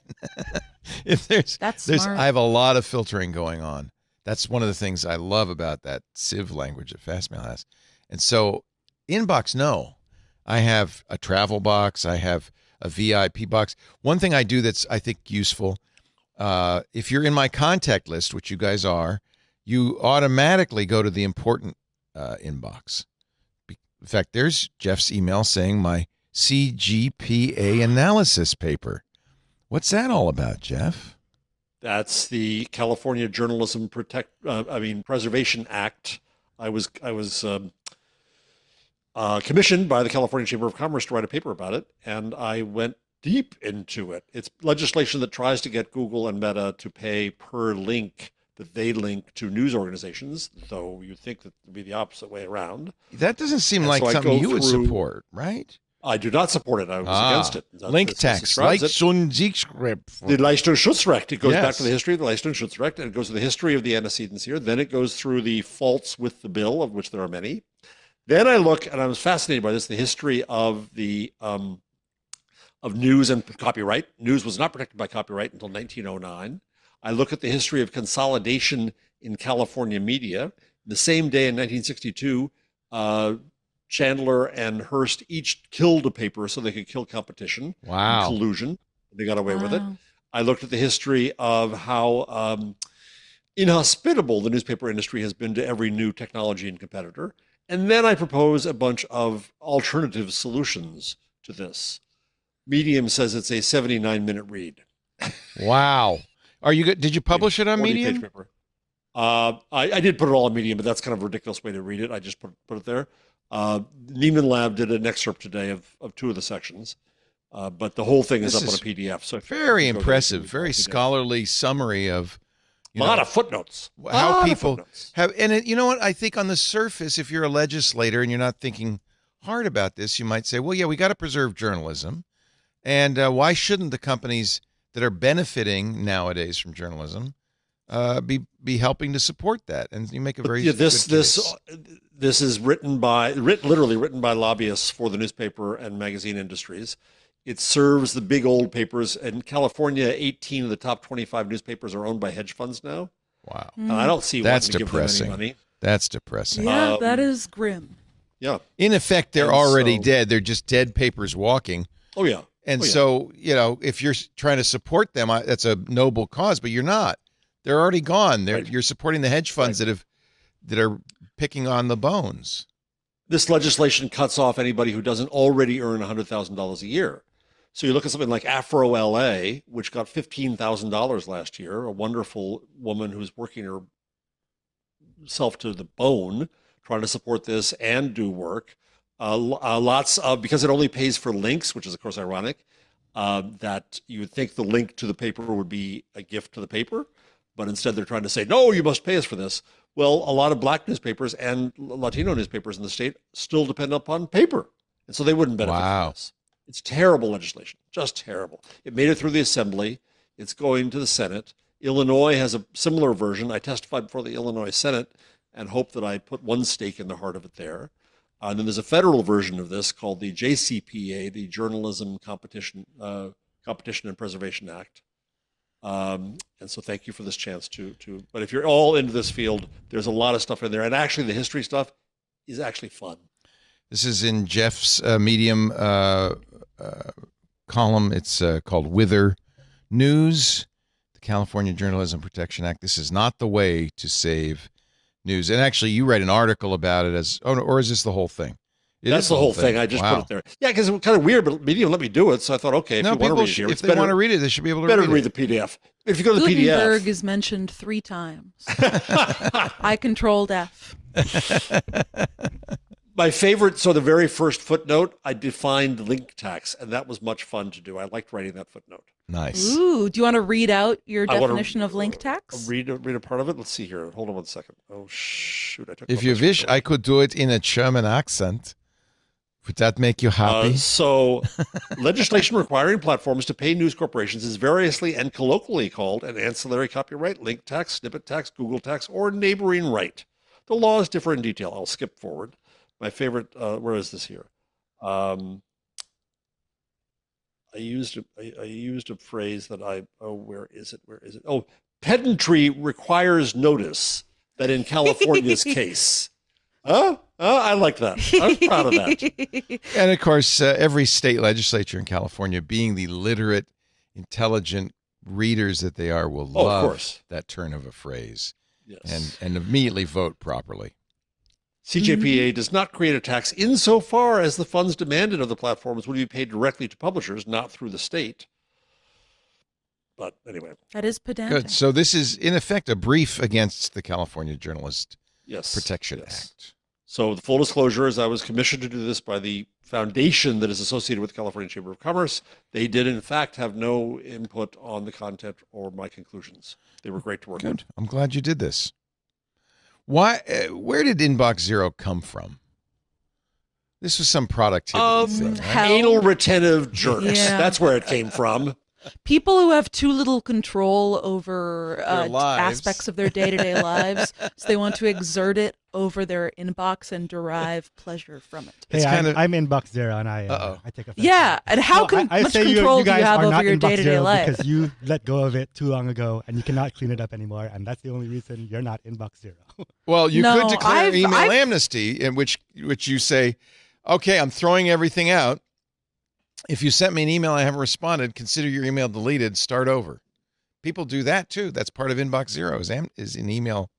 What is it called? It's called an email, not amnesty. There's email bankruptcy. Forgiveness Day. Yeah. Email Forgiveness Day. When's that? That's not in my forecast either. When is that? Email Debt Forgiveness Day, April 30th. Oh, it's coming up. It started by Reply All, RIP. If there's an email response that you wanted to send, but you've been too anxious to send, you can send it on April 30th. Oh. No, without any apologies or explanations. Oh, that's different. Lapsed. That's different. That's forgiveness for your email. Not it's for not reading for your email debt. Yeah. Yeah. That's the time you don't have to say sorry for the late reply. Yes. You just add a link to this page or use the provided email template. Dig out the email you've been avoiding. Write a reply ignoring the amount of time that's lapsed. Add a link to this page, which is emaildebtforgiveness.me. And they even have a template for it. And then send and enjoy your anxiety-free day. The template just says, please forgive me. That's it. That's the only thing that is there. Please forgive me, but I'm saying. Okay, so let's ask this. I have What's so your much of favorite that. prevaricating lie that you use went into my to spam excuse folder. yourself? It went into my for- spam folder. That's Paris, what do you use? The obvious choice. Sorry, I missed this. Oh, that's good. I didn't miss it. I saw it, and I've been thinking about it ever since. I just put it off. I had to use that today. A great local theater production that I love reached out because I guess I'd had a duplicate purchase of a zine they're putting out, and they were like, "Oh, did you mean to purchase two, or did you want one?" I saw it immediately. Was like, "Oh yeah, I should reply to this." Didn't. I replied today when they reminded me. I didn't reply. Sorry, I missed this. Is honest. I said, "Sorry, I missed this." That's honest. You're not even. You're just apologizing and saying. So tell me whether I should open up this email. Message from the Los Angeles Police Department. New message from Sergeant Jennifer Quinn via LAPD Message e-portal. Click here to read message. Okay, You're probably going to be arrested. I'll tell you why you should read that. There is a very high probability that's a scam or phony. Yes. But I did get an email like that from, I think it was the Pasadena Police Department, and it was to inform me, as they are legally bound to do, that one of their inmates had issued a death threat against me. And they just said, we just want to let you know. They emailed you? They have to. They're required to. They have to notify you. Don't they email it as an email? Why do they do this fake? And it's from aperturecvo.com. Okay, that's the giveaway, the wrong email address. Yeah. Although it's easy to spoof an email address. I don't know why they do that. I don't know why they're too stupid to do it. Yeah. So sometimes you do get email from other jurisdictions, police. We got one that departments. looked like an absolute scam called Florida Treasure Hunt. Oh, Oh those are no, real. that's real. That's real. We just got to check for lost. My father's. money, My father had $1,000 coming to him. That's a bank got it. account. They couldn't track him down, or a debt that was uncollectible, or that kind of thing. Yep. I just got email from myself saying I no longer use this as my email address. Oh, I've had email from yourself. Yeah. How? I changed the calendar appointment. Apparently, it says this is the email I send out if you try to email my Gmail. I don't use this anymore. Please ask me for my new address. If you're sending this email to anyone other than Leo Laporte of Petaluma, California, you may have an incorrect address. If, for example, you have inadvertently added a space in your address book, for instance, Gerald Space Laporte at gmail.com, this will come incorrectly to me at laporte@gmail.com. Replace the space with a period to fix the error. I get a lot of email in French intended for first name space Laporte@gmail.com. I think that's who's nice the New of York me Times to tech do that. columnist? I'm suddenly forgetting his name. Kevin Roos. Kevin Roos? No, not Kevin. It was another one. There's many. Ezra Klein, not a tech yeah. columnist, Yeah. just wrote a column that he's leaving Gmail, and he sounds like your old co-host on Twit.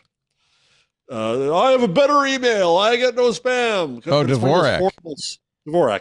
It's one of those horrible things where Is it like supercomputer or whatever that? Or you get challenged. Everybody who sends email to him has to. Oh God, Ezra, stop! Oh, no. Stop. Yeah, he wrote, "Happy 20th anniversary, Gmail. I'm sorry I'm leaving you." Yeah, well, goodbye, Ezra. I'm sorry I'm not going to send you any more email. So where He's does subscribed to Hey? Oh, he's Email using service Hey. that takes- Okay. Oh, I know. Hey. I have a connection to Hey, actually. Oh. One of my first employees, Dane Golden. That's right. Dane's there. No. He owned Hey, HEY.com. Oh, you're kidding me. And he always said, "This is my retirement." He said, "I get many offers." He said, "I get many offers for the domain, but I'm not going to sell it." And just a couple of years ago, David Hannemeyer Hansen and Jason Fried, the people who do Basecamp, who run Hey, announced that they were going to start this new email service and that they had acquired Hey for a not inconsiderable sum. They didn't mention Dane, but I know who got it, and I'm so happy that Dane cashed in. How much do you think he got for Hey? I hope it was $1 million. I hope it was $1 million. It should be. I mean, they really wanted, this is 37 Signals. They were planning a very, big launch for this. This is the one that they got in a battle with Apple over because Apple wouldn't let them put it in the App Store. DHH is, justly famous in the tech world for having invented Ruby on Rails, but has turned into kind of a jerk, as often happens when you get very wealthy. So I wouldn't use Hey just for that reason. I tried Hey when it came out. I tried Hey when it came out as well. It too didn't expensive. stick for me. Yeah, Fastmail. Just use Fastmail. Hey's $100 a year. If you want to use a custom domain name, it's $12 per user per month. Fastmail's a lot cheaper and a lot better. But Hey does have this. So does Hey do this challenge response thing? I think that's what it says. Maybe I'm being unfair to it, but I just got growly when This is all he like, says, I used to use Gmail, but now I'm above that. He says the first time anyone sends you a message, it goes into what's called the screener. And you have to see, this is too much work. I don't even want to do this. Yeah. You have to whitelist or blackball the sender. If you blackball the sender, you never see him again. It has another feature I love, a clean screen for replying to emails so you can think and compose. What? That's just called expanding the email draft screen. I don't want to have to go through my mail at all, let alone say, keep this guy, don't keep this guy. I just don't want to even look at it. No, exactly. My filters say if he's in your contact list, you know him, put that in the important folder. That's good enough. Everybody else. I'd pay $100 a year for someone to just police me and be like, hey, don't look at that every time I try to open up email. Hey, stop it. I would pay $100 a year for somebody not to let me look at Instagram, especially in the middle of the night. That's me, but with Twitter.com. Yeah, it's hard. It has I know gravity. that I could download something that would tell me how many times a day on my laptop I open up Twitter.com, but I refuse to know that answer. It's too sad. And how many times have I opened up Twitter.com and you don't during want this show? You don't want to, right? You don't want to do it. It's not good. It's not bringing me any joy. It doesn't. It brings no one joy. Although it did bring me a blue check. Oh, you're back. I'm back, baby. Now, I want to be very clear. I did not pay for this. But 2,500 of your followers did, and that's why you have a blue check. Yep. I got rid of my blue check. How do you get rid of yours. it? You can turn it back? You can hide it. You can hide it, yeah. You go into settings. Wow, I didn't get given a blue check. Got too small of a following with my 17,000 followers. They're all too cool. They have to be paid followers to count towards that 2,500. Yeah, you have to have 2,500 Right. followers who are paying for Twitter. Right. I have actually Twitter Premium Plus. I have so many paid followers. So you go to settings and privacy. Okay. Hold on. And then slow you down. go to settings. I can't even figure out how to get to settings. Oh, well, here we go. Set privacy and safety. Yeah. Now what? Forget. Learn more about No, privacy. I forget. That's all right. I don't mind having a blue check because it's very clear. I got rid of it on my profile. It says I don't post here. Follow me on Mastodon. Go away. But when you do get rid of it, it says, well, other things you do may let people know that you got the $8 schmuck and pay, like don't write long posts. But it's not an $8 schmuck thing anymore. Not anymore, no. They've given it well, to... now the schmucks who pay for it are even schmuckier. Yeah. Yeah, I have very mixed feelings about Twitter. It does have a gravitational pull, doesn't it? It really does. It pulls you in even though you don't want to. Do you post? Or just? Oh, I got it. I got it. I post. You do? You go to... Yeah. That's all right. I'm not going to Premium. do it. Go ahead, say it. Well, let's tell your listeners. Tell our Tell your listeners. listeners. Yeah. You go to settings, then there's one that says premium, and then you go to verification, and then you go to blue check mark.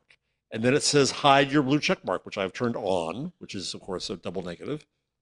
And it says using some premium features could still reveal that you have an active subscription. Well, that makes sense. Some features may not be available while your check mark is hidden. Yeah. So I think they took away editing from me because I briefly could edit again, and now I can't again because I think I hide your blue check mark. Check mark will be hidden on your profile. That's funny that they have to do that. I think this, in a way, I see this as Elon waving the white flag or the blue flag, as it were. Yeah. Saying, you know what? This was a mistake to try to make everybody pay for their blue check. Blue checks add an important content to Twitter. They make Twitter what it is. We want well, those frankly, people. I think part of it is, I mean, actually, I don't know if this is what Elon thought because I'm not sure if he's making wise business decisions or not. But one thing I've noticed as a result of blue checks being up until now exclusively dweebs who decided to pay for it to look popular is that the replies to every tweet that I actually want to read interesting replies to are just garbage for the first 20 replies because blue checks get put on top. So I just scroll until I get to the no checks. And then there are the funny, witty replies I came to twitter.com to see. You have more energy than I do. I don't look at replies. You just don't use Twitter. There's nothing good ever came of using Twitter. And I don't even mean in the Elon Musk era. I mean, ever. That the fights we would get into, the outrage, the regret. Have you ever regretted a tweet? Oh, yeah. Of course. Yeah. Of course. Everybody. But Leo, so many people got work from Twitter. Did you I was get going to say many every job I've ever had is from Twitter. You're Really? kidding. As Wow. as a journalist, yes, in one way or another. I mean, I guess my first job was from connections I made in an internship, but then after I got laid off at the Outline, I got 5 job offers from making a good viral "I've been laid off" tweet, and a bunch of people reach out to me from that. Then when I got laid off from Wired, I got eventually 2 job offers from making another good viral "I've been laid off" tweet, one of which was The Information. So your recommendation to everyone is use your Twitter account to announce that you've been laid off and do it in a clever way. Clever way or a way. I mean, I don't know if it would work that well now because the journalism industry is a hot garbage fire, and everyone's being laid off. Yeah. But I think that, at the time, it was easier to leverage that into potential job offers. I don't know, though. I still feel compelled to post. I need to be back on Blue Sky some more. I like Blue Sky as well. Like Twitter was also like the main marketing wing for any independent artist. Have you gotten jobs, Benito, through Twitter? Not jobs, but that's where I would pitch any of my own personal projects and stuff like that. And that's where I would get traffic from that. I certainly did in the early days. I got on Twitter in 2006 and used it a lot in the early days. But I also got in a lot of trouble. I got in Twitter feuds with a number of people, including Dvorak. And I kind of regret. That was not hard to do. No, that's the thing. Twitter, it's easy to get in a fight on Twitter. It promotes that kind of thing, right? All right. Moving on. Any other Twitter news? I got some TikTok news. Oh, yeah, there was something in here. We had some Twitter news. We had some Musky news. What was it? So Twitter's clumsy pivot to X.com is a gift to fishers. I didn't understand this, but I figured you could in a second.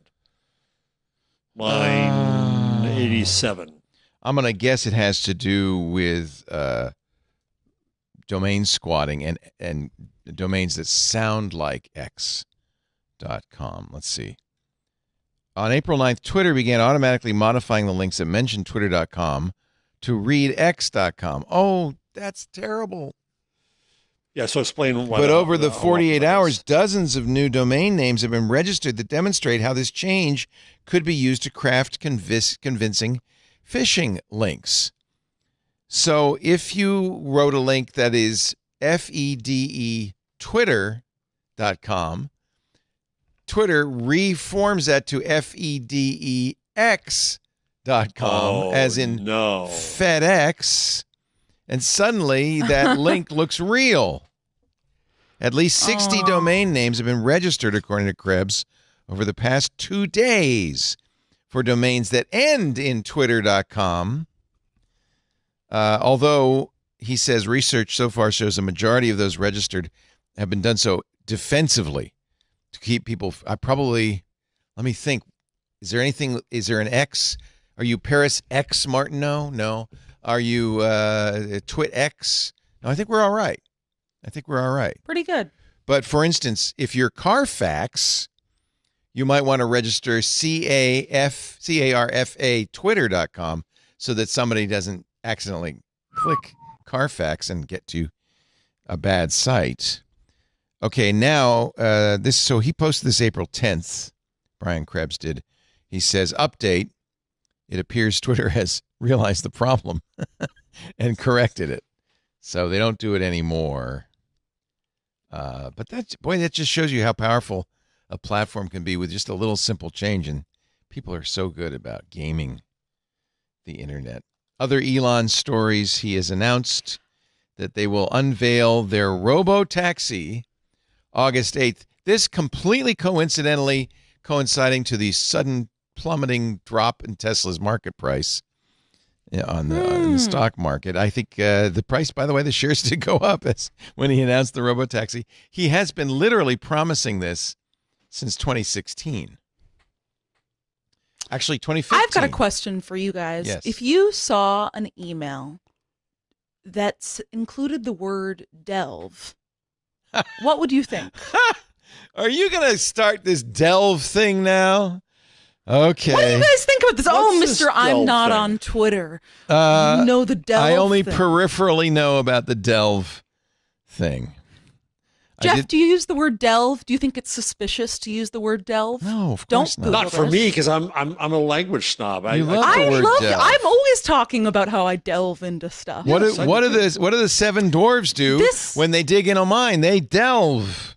They delve deep. Well, So what what happened? Disagrees. Paul Graham, a couple days ago, tweeted, "Someone sent me a cold email proposing a novel project. Then I noticed it used the word delve.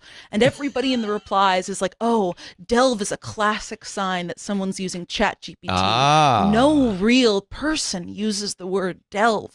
And I am just baffled by this. I never thought that normal words could be co-opted into some sign of roboticism. Paul Graham does I bring use this. the phrase pedantry would require. Yeah. Notice. That sounds like ChatGPT wrote that, actually. I didn't want to say anything, Hey. but Hey.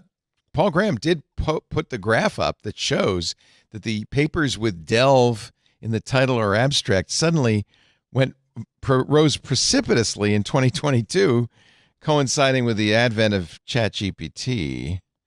I mean, it's still only 0.793% of papers. I don't know if that's statistically valid. I don't know. It's a But pretty like that's small. the whole point, though. Like if a lot of people use the word, then ChatGPT will use the word, right? Right. Oh, that's a good point. Where did it learn that word? There is, by the way, a company called Delve. I guess he didn't fund it. That's why I know this, by the way, because I am a Paul Graham stan. Oh, you're a Graham head? Well, I don't agree with everything he says, but a lot of his writing is great. Lately, he's been a little weird. But everybody's So been you're red-pilled. anti-delve?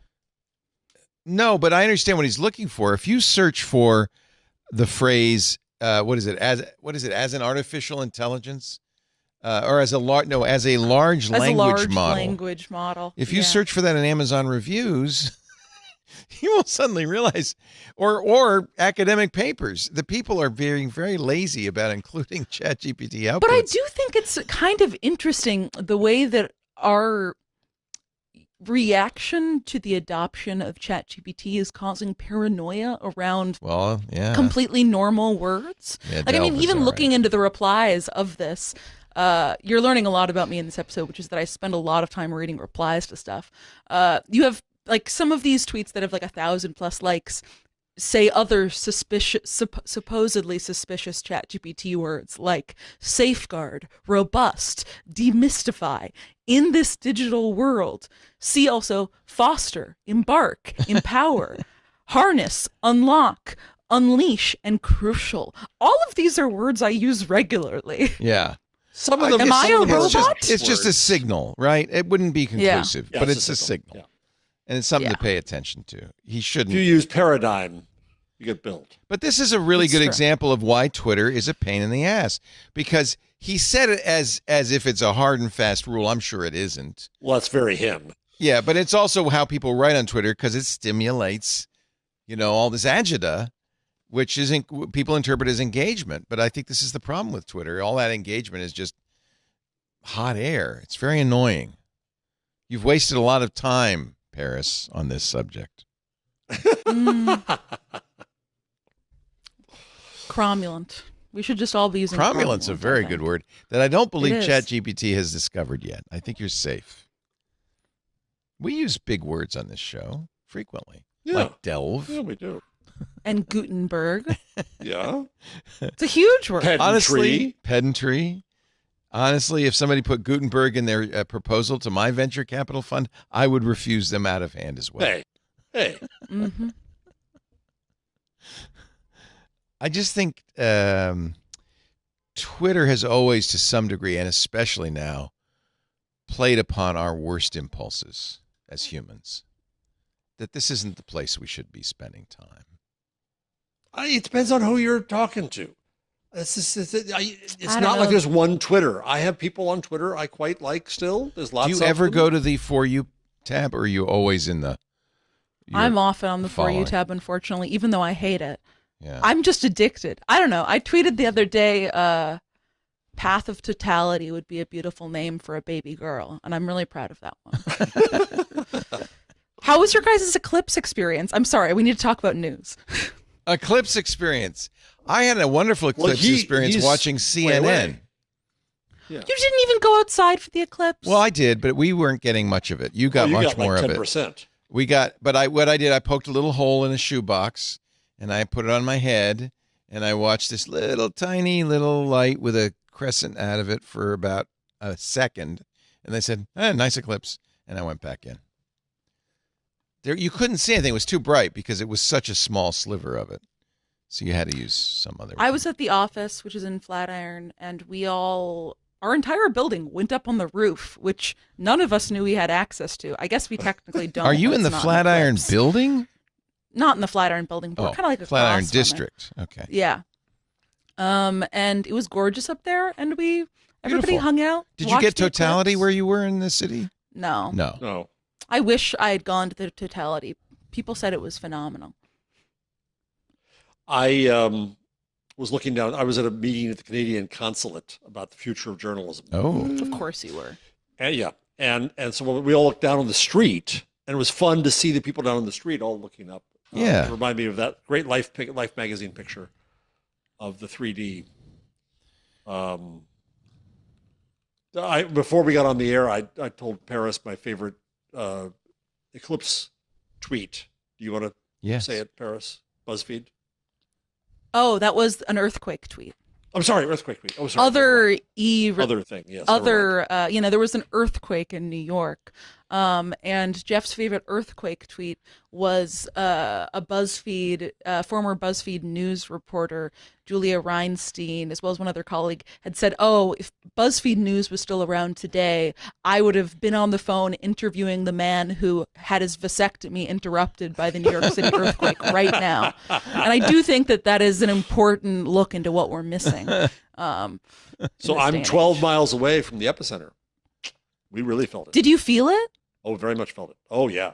Oh, yeah. I've realized the earthquakes in New York City have made me realize that I think I'm an idiot, or I'm just like unobservant, because I didn't notice either of them at all. I was walking around the grocery store with the first one while listening to a podcast, so I didn't notice it whatsoever. During the aftershock, I was at home also listening to a podcast. So I after it didn't happened notice in it. the grocery store, did people like look at you strange because you're not noticing, or were they running out? Well, no, or... then I walked into the line and everybody was kind of chatting around it.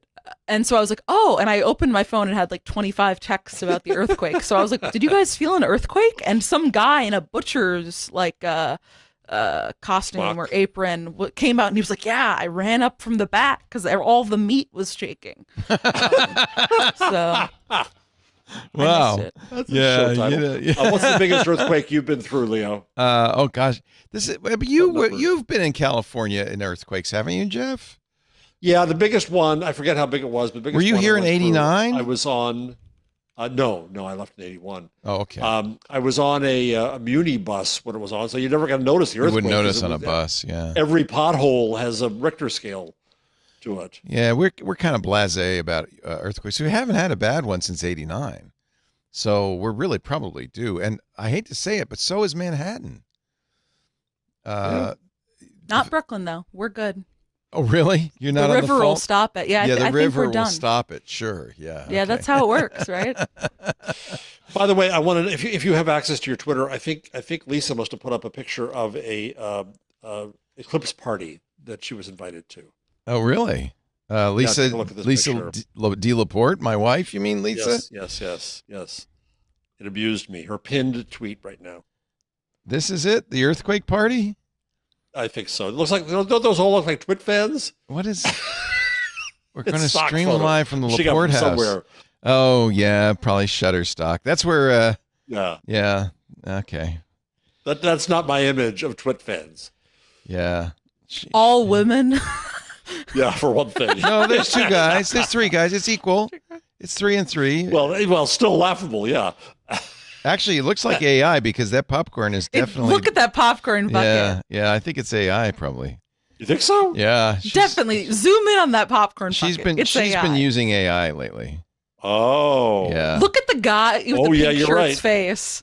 Zoom in on it. Oh, He's Jesus. got- Look at all the teeth. stuff they're holding. Oh, his Look at all the teeth stuff are they're frightening. holding. Oh, Now this that's is- a Twit fan. That's terrible. Oh, don't be mean now. Also, I'm not, whose I'm arm funny. is that? I'm a Twit fan, so. There's just a random arm sticking up there. I don't think it's his. It's definitely not hers. So what's the girl in the blue dress holding? Nothing. It ends. Look at the left hand. It ends. Yeah. Oh, in fact, It's all just- the beer bottles are distorted. Oh my God. This is the Lisa. truth though about AI stuff. It doesn't hold up to scrutiny very well, right? No, it doesn't. It's on the that's so surface. funny. It looks good. It looks real, but then you don't really pay attention. These are Lisa's friends. Yeah. Yeah, I don't use Twitter, but some people I know do, including you two. Let's see. Oh, I was going to say the robotaxi, but the moment has passed. San Francisco Giants. So remember Amazon, did we talk about this last week, is abandoned Just Walk Out. It turns out we did.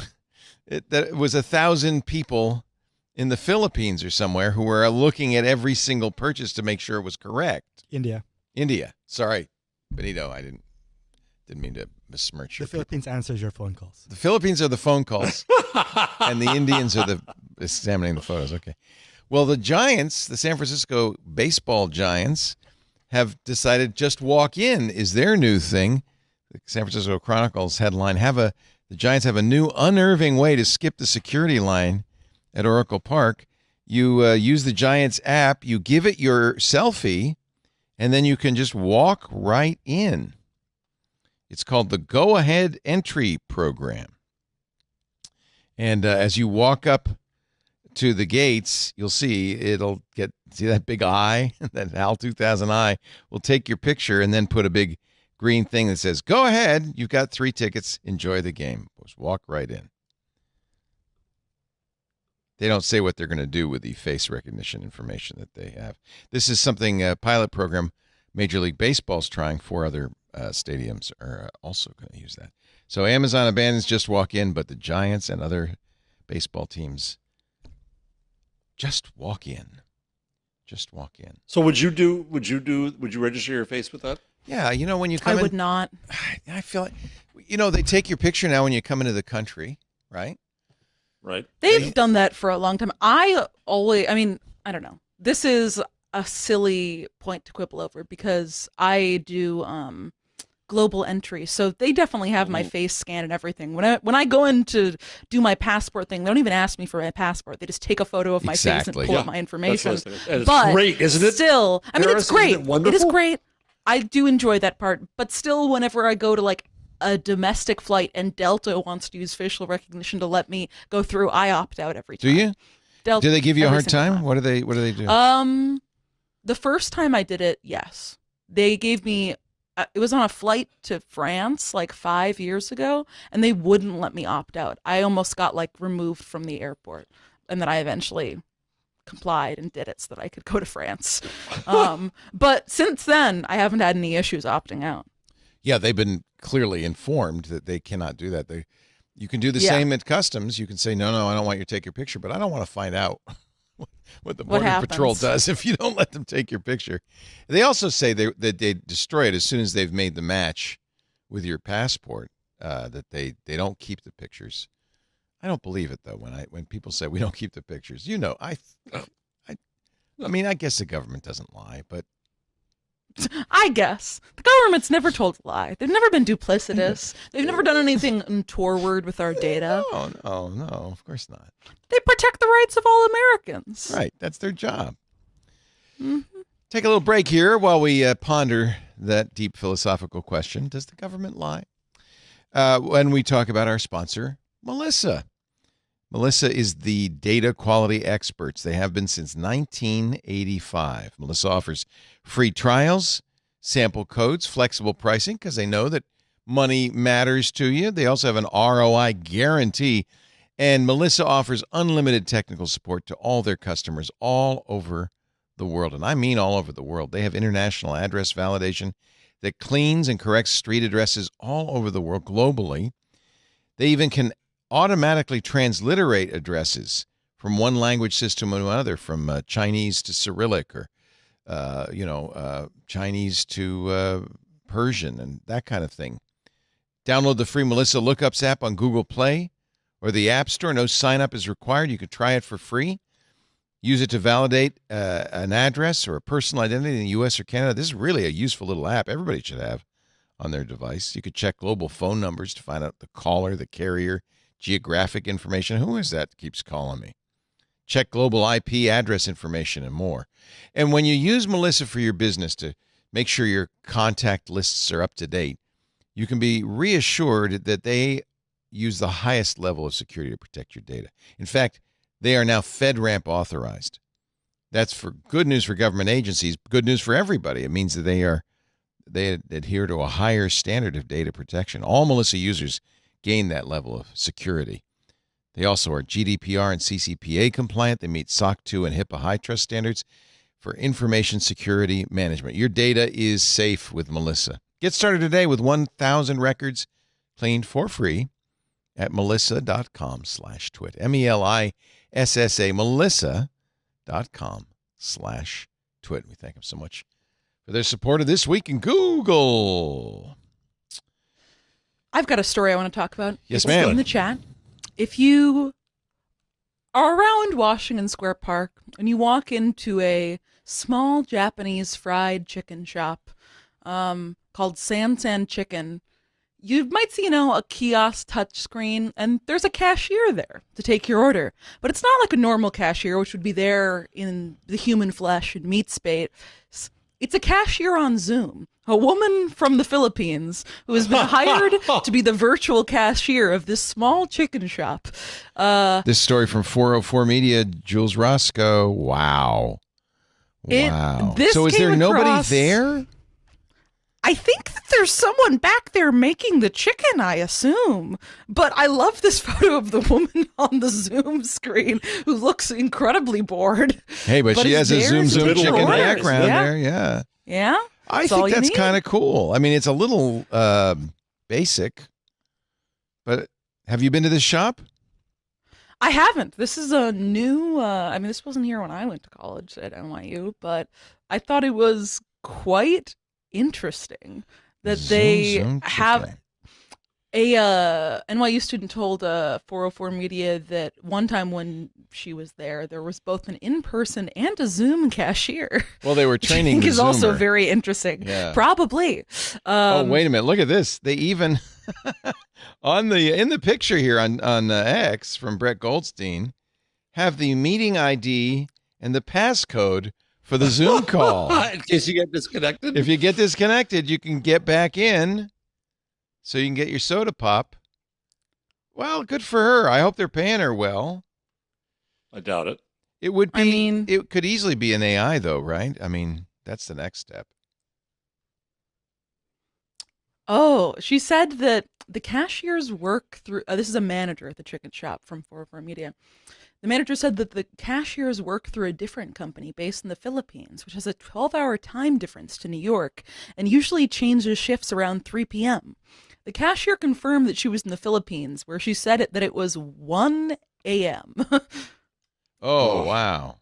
But maybe she wants to work late at night.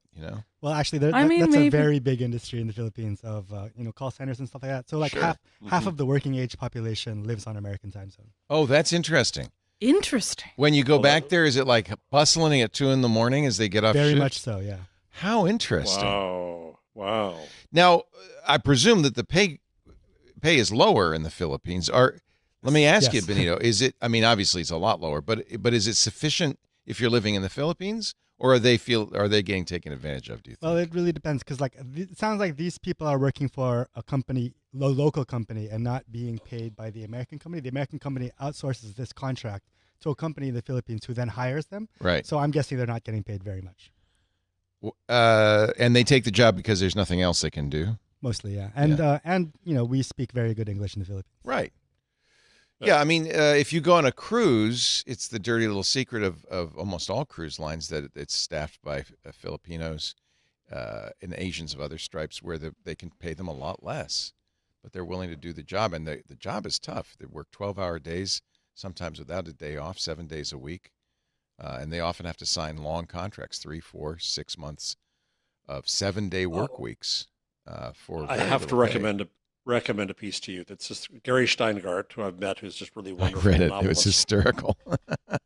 Oh, have you read this, Paris, in the Atlantic? Crying myself to sleep on the biggest cruise ship ever by Gary Steingart. I saw. I need to read this. Brilliant. Do you know Gary? Because I really enjoyed reading it. He was, I guess, forced to go on the inaugural voyage of the largest and most appallingly disgusting cruise ship in the world, the Icon of the Seas. I actually took Lisa and her son on its predecessor, the Anthem of the Seas, and to my deep regret, I understand why he cried himself to sleep. 7 agonizing nights aboard the Icon of the Seas.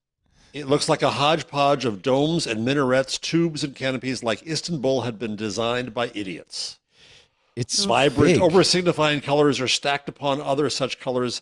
Decks perched over still more decks. The only comfort is a row of lifeboats ringing its perimeter. There is no imposed order, no cogent thought, and for those who do not harbor a totalitarian sense of gigantomania, no visual mercy. This is the biggest cruise ship ever built, and I have been tasked with witnessing its inaugural voyage. By the time he did it, it was out of decent rooms at a decent price, so he had to get a suite at $19,000. But the suite had no windows. It didn't face in. It didn't face in. It faced out. It didn't face out. It faced in. It faced the Central Park, because in the middle of this behemoth is a park, and rooms face into this. So here you are in the ocean. At least the beauty of a cruise, from my point of view, is you are on the ocean. But in this case, your view is not of the ocean, but of people shopping. I guess, yeah. If you're on the biggest cruise ship in the world, a lot of the rooms are going to be on the inside of the cruise ship. It is wild. This is their. So one of the characters, he talks about the Philippines, one of the people who has to work there is a character who, at deck 15 by the Wash man buffet, Mr. Washi Washi, or according to his name tag, Neilbert of the Philippines. He is dressed as a taco. On other occasions, I've seen him dressed as a burger. Mr. Washi Washi performs an eponymous song in spirited, indeed flamboyant English. Washi Washi, wash your hands, washi washi. A lot of these ships, because norovirus is a real problem on them, force you to wash before you eat. And there's sinks outside the dining hall. But he's probably got one of the better jobs on the ship. At least all he has to do is stand around and dance and sing. Think about what that costume smells like, though. Washi's got to have a clean costume. People love it. I'm not going to knock it if you love it, but it was a very funny piece. And by the way, in the spirit of an earlier piece, a very famous piece by David Foster Wallace, your favorite. A supposedly fun thing I'll never do again. You know it. But it's really in the spirit of Mark Twain in his first book. Oh, really? What was his first book? Who went, something abroad, right? Yeah.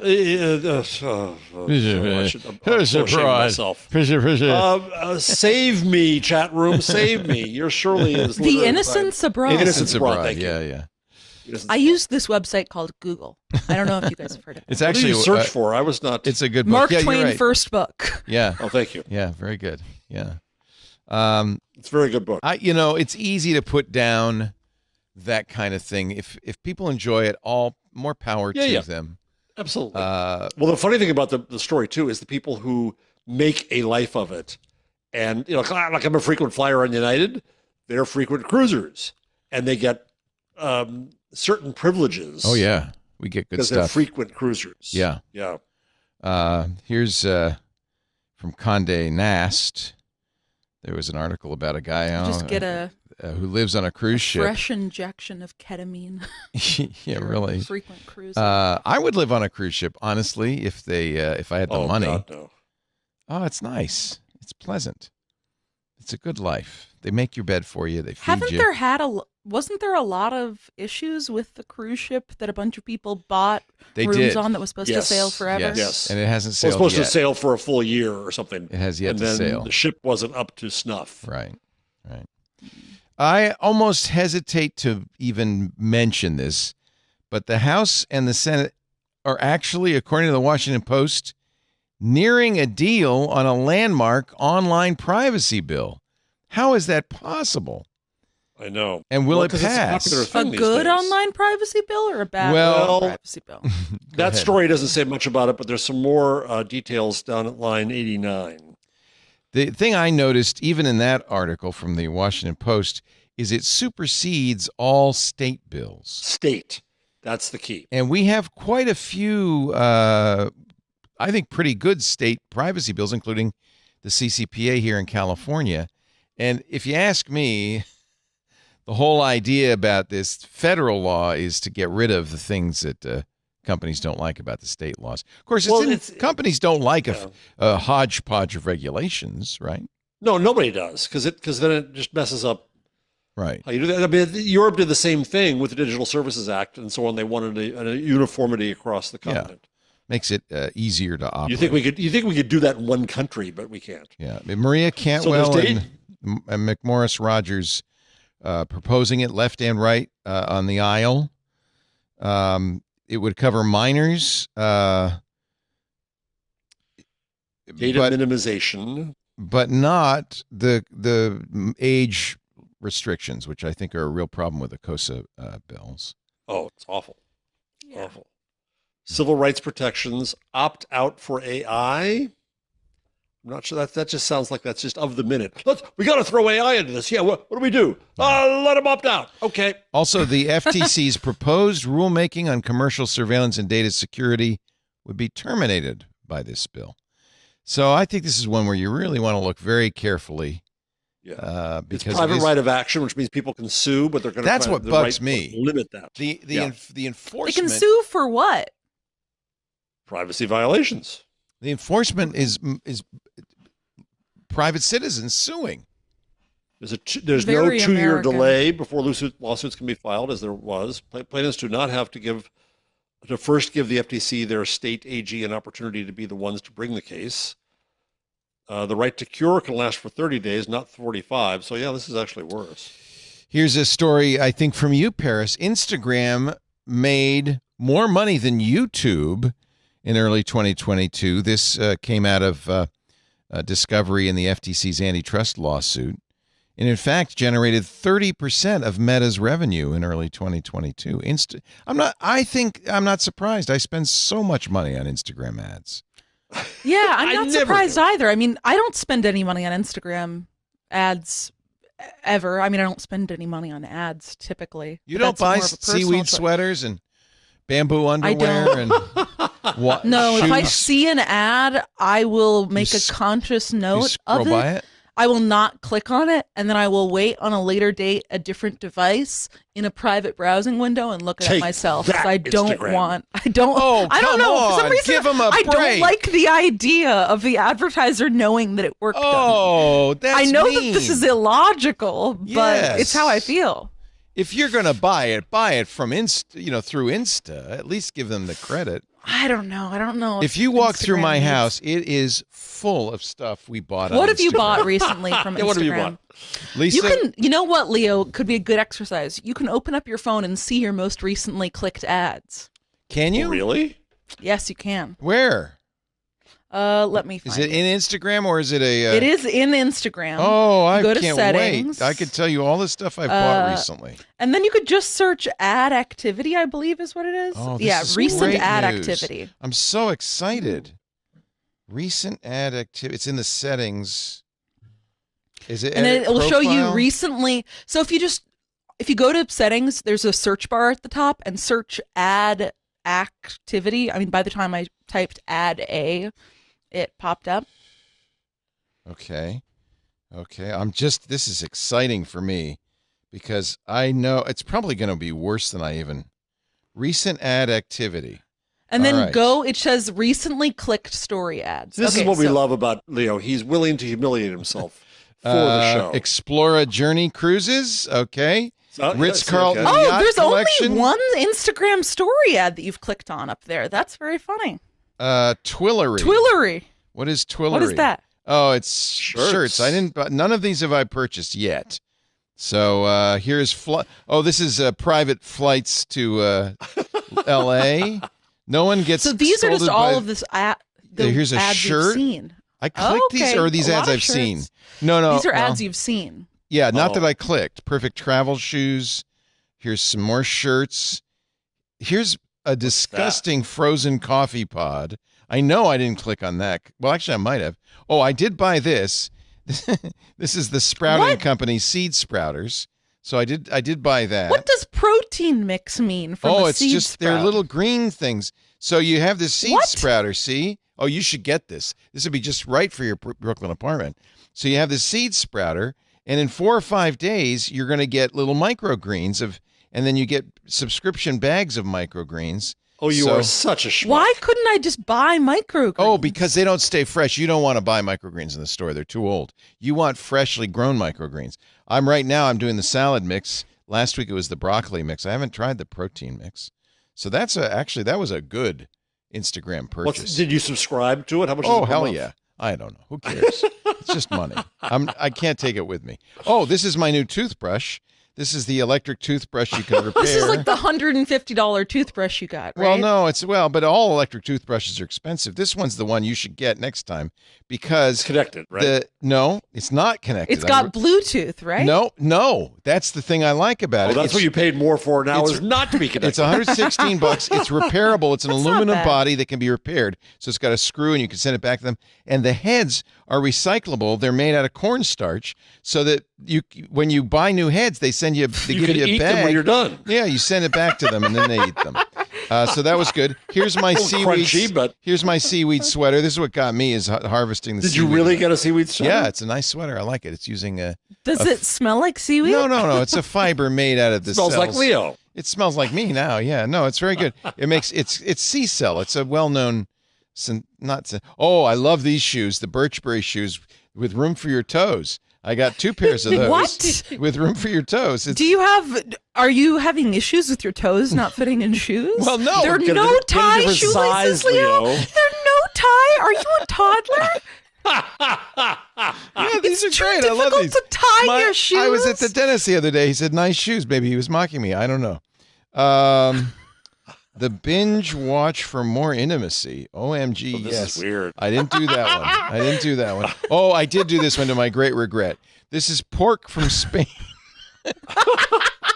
Do not order pork from Spain. The Wagyu of pork. Yeah, it's the same. It's the same as pork you'd get locally. It tastes exactly. I thought, I love Spanish jamón ibérico. It's expensive because they ship it from Spain. It's fine. It's okay. I'm actually right now in my sous vide. I've got some spare ribs that have been. Okay. Here's a little tip. If you get ribs and you say, I want some ribs tonight for dinner. No, you can't do that. They go in the sous vide 36 hours before you can eat them. So I have some ribs that have been in the sous vide since day before yesterday that we're going to have those tonight. Those are going to be good. And those are from Spain. We'll see if they're good. I don't know. Are they from this company? Yeah, Campo Grande. Oh. Yep. See? All right. He's in Spain. He's eating pork. That was I did get this. You saw this. This is the thermometer that measures the temperature. Yeah, we did see and it that, works. yeah. It's good. I like it. I'm glad I bought Is it really it. game changing? Yeah, sort of. Well, no, not really. But it does measure all the different temperatures. So and it goes beep when it's the right temperature. That's nice. So I bought a few of these, yeah. I don't know what this is. The binge watch for more intimacy. So these aren't things I know. Popular package for couples. Oh, They could be, I think, because I think it's these stuff are I video saw. ads. It's stuff that you Yeah. watched for like more than a second or two. Oh, is it like Because mine that? are all things like that too. They're just Yeah. like, You know. paused on it, but you didn't necessarily click it. yeah. Wow. Well, thank you, Meta, for at least telling me. But that is a fraction of what Lisa got me knives from Instagram for Christmas. I'm wearing underwear from Instagram made out of bamboo. So how much of that 30% revenue was all you, Leah? Probably a considerable amount. Of all the ad platforms, I shouldn't say this, ours works the best. Next best, Instagram ads are very effective. Except for this one here, who goes to the site independently of Instagram because she doesn't want them to get any credit. I will say, I've been called out by looking at my own. There are a couple of Yeah, maybe you Instagram bought a story few ads I've things. clicked. Yeah. I don't know if I've bought anything. I always open it on a separate tab and whatnot. But But look at it this way: if it's pay per click, then you're costing. Well, that's true. Yeah, The advertiser, you're saving them money The by not advertiser doing money. that. But they will never know that you Mm. came to them through Instagram. Yeah, that's what they Right. paid They probably for. That's do what know. they paid for, though, is to know. Is Yeah. to know. Yeah. Because everybody wants to know, do my ads work? Nobody wants to buy ads that they don't know that they worked. And that's the sad truth. And that's why podcasting is suffering, because we can't tell you. yeah, you can't. We don't do the know. data. We don't know. And the truth is, neither can any other medium really tell you. Yeah, it's all They act like they can more Right. than podcasts. It's all yes, lie. and it's just a cycle again and again of a new medium being like, we could tell you. We could tell Right. you more information. You should spend your money here. And then a couple of years later, they're like, oh, wait, no, this influencers or this new website, they can really tell you. We're gonna I know put you money put there. this link in, Jeff, because it's named Muskie. Elon Musk's self-inflicted wounds and other highlights from a newly released deposition. This is from Quartz. He's being There's sued. various versions of the story. Oh, He's being sued by a these California man depositions. targeted by a conspiracy theory that Elon boosted on Twitter. He amplified claims that a 22-year-old Jewish man from California was an undercover agent in a neo-Nazi group. He was not, in fact. But Elon, of course, didn't fact check it and tweeted, looks like one is a college student, another's maybe an Antifa member, but none is nonetheless a probable false flag situation. Because Elon, like all billionaires, is brilliant and knows more than the rest of us. Throughout the deposition, Musk acknowledged the impact his ex-habits have on his company, testifying he is, quote, guilty of many self-inflicted wounds. I hope Elon's not getting depressed. Maybe the ketamine has worn off. If I were him, I might be a little depressed. He spent 44. I may have done more to financially impair the company than to help it. Yeah. Well, yeah. He told advertisers to go F themselves during an interview with the New York Times. He says, but certainly I do not guide my posts by what is financially beneficial, but by what I believe is interesting or important or entertaining to the public. I care only about my public, my fans, even to my own detriment. He role-played as his toddler. He Appropriate to his maturity. confessed that he used a burner account that was supposedly X's, his 2-year-old son. In one of the posts, he says, "I will finally turn 3 on May 4th," which is, of course, X's actual birthday. But so what? Yeah, I've done that. That's not. No, there are other tweets from that account, though, that are not. Oh, they're not so nice? Yeah. Oh, yeah. Because I had a dog account. I had an account for Ozzy, my dog, and I would tweet Ozzy's thoughts. No, he tweeted bad stuff about his mom and stuff like that. Oh my God. He used X's fake account to go after Grimes. To go after yeah. Not Lords. I don't think he's... Yeah, you're right. Grimes. That's not so great. Did you see the deposition transcript between Musk and the lawyer representing the man who's suing him? No, tell us. I posted a little screenshot of it in the chat. I'll give a dramatic reading. This is between Elon Musk and the opposing guy's lawyer. And so the lawyer says, Mr. Musk, to Musk, you're aware that Ben Brody is someone who's sued you, right? Oh. And Elon goes, I think you're the one suing. And he goes, actually, Mr. Musk, I'm an attorney. Do you know that? I'm an attorney representing Mr. Brody. And Musk goes, yes, but many times I found that the actual plaintiff is the attorney. And he goes, okay, but that's just an assumption you're making, right? Like, you don't know anything about Ben Brody? Musk goes, I don't. And the lawyer goes, okay, you understand that Ben Brody has filed a lawsuit against you. And Musk goes, in my opinion, you're the one filing the lawsuit.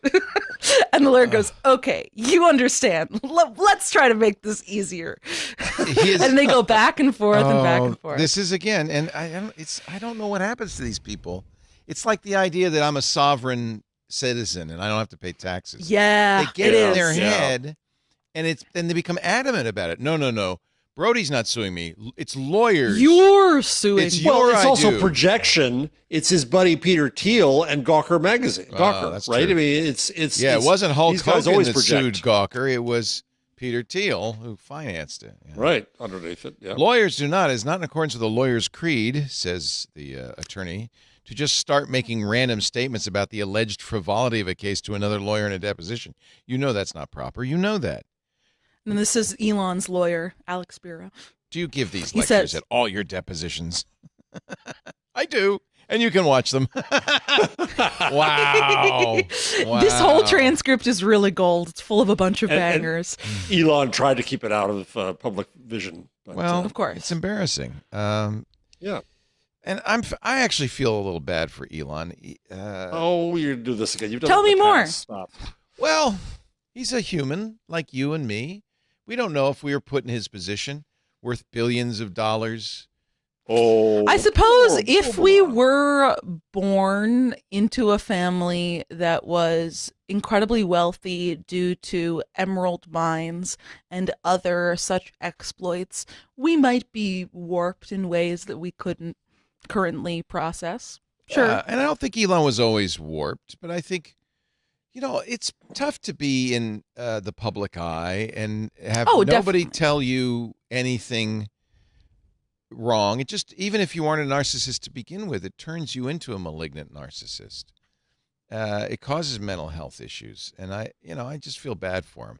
He would have done much better had he been a normal human that wasn't wealthy. And I'm sorry, he's promoting Nazi crap. I feel bad for him. I agree. Yeah, what he's doing is terrible, but he's demented. Can we just say he's demented? Well, but that becomes an excuse. No, he's making choices. Demented choices, but he's demented. I feel bad for somebody who's got these demented beliefs and nobody's telling them otherwise. And he's been. He can read the stories about himself when people say they're demented, and he doesn't do anything. So he can find plenty of people who will tell him he's demented. Jeff, if you were demented, I would also make apologies and excuses for you too. It's true.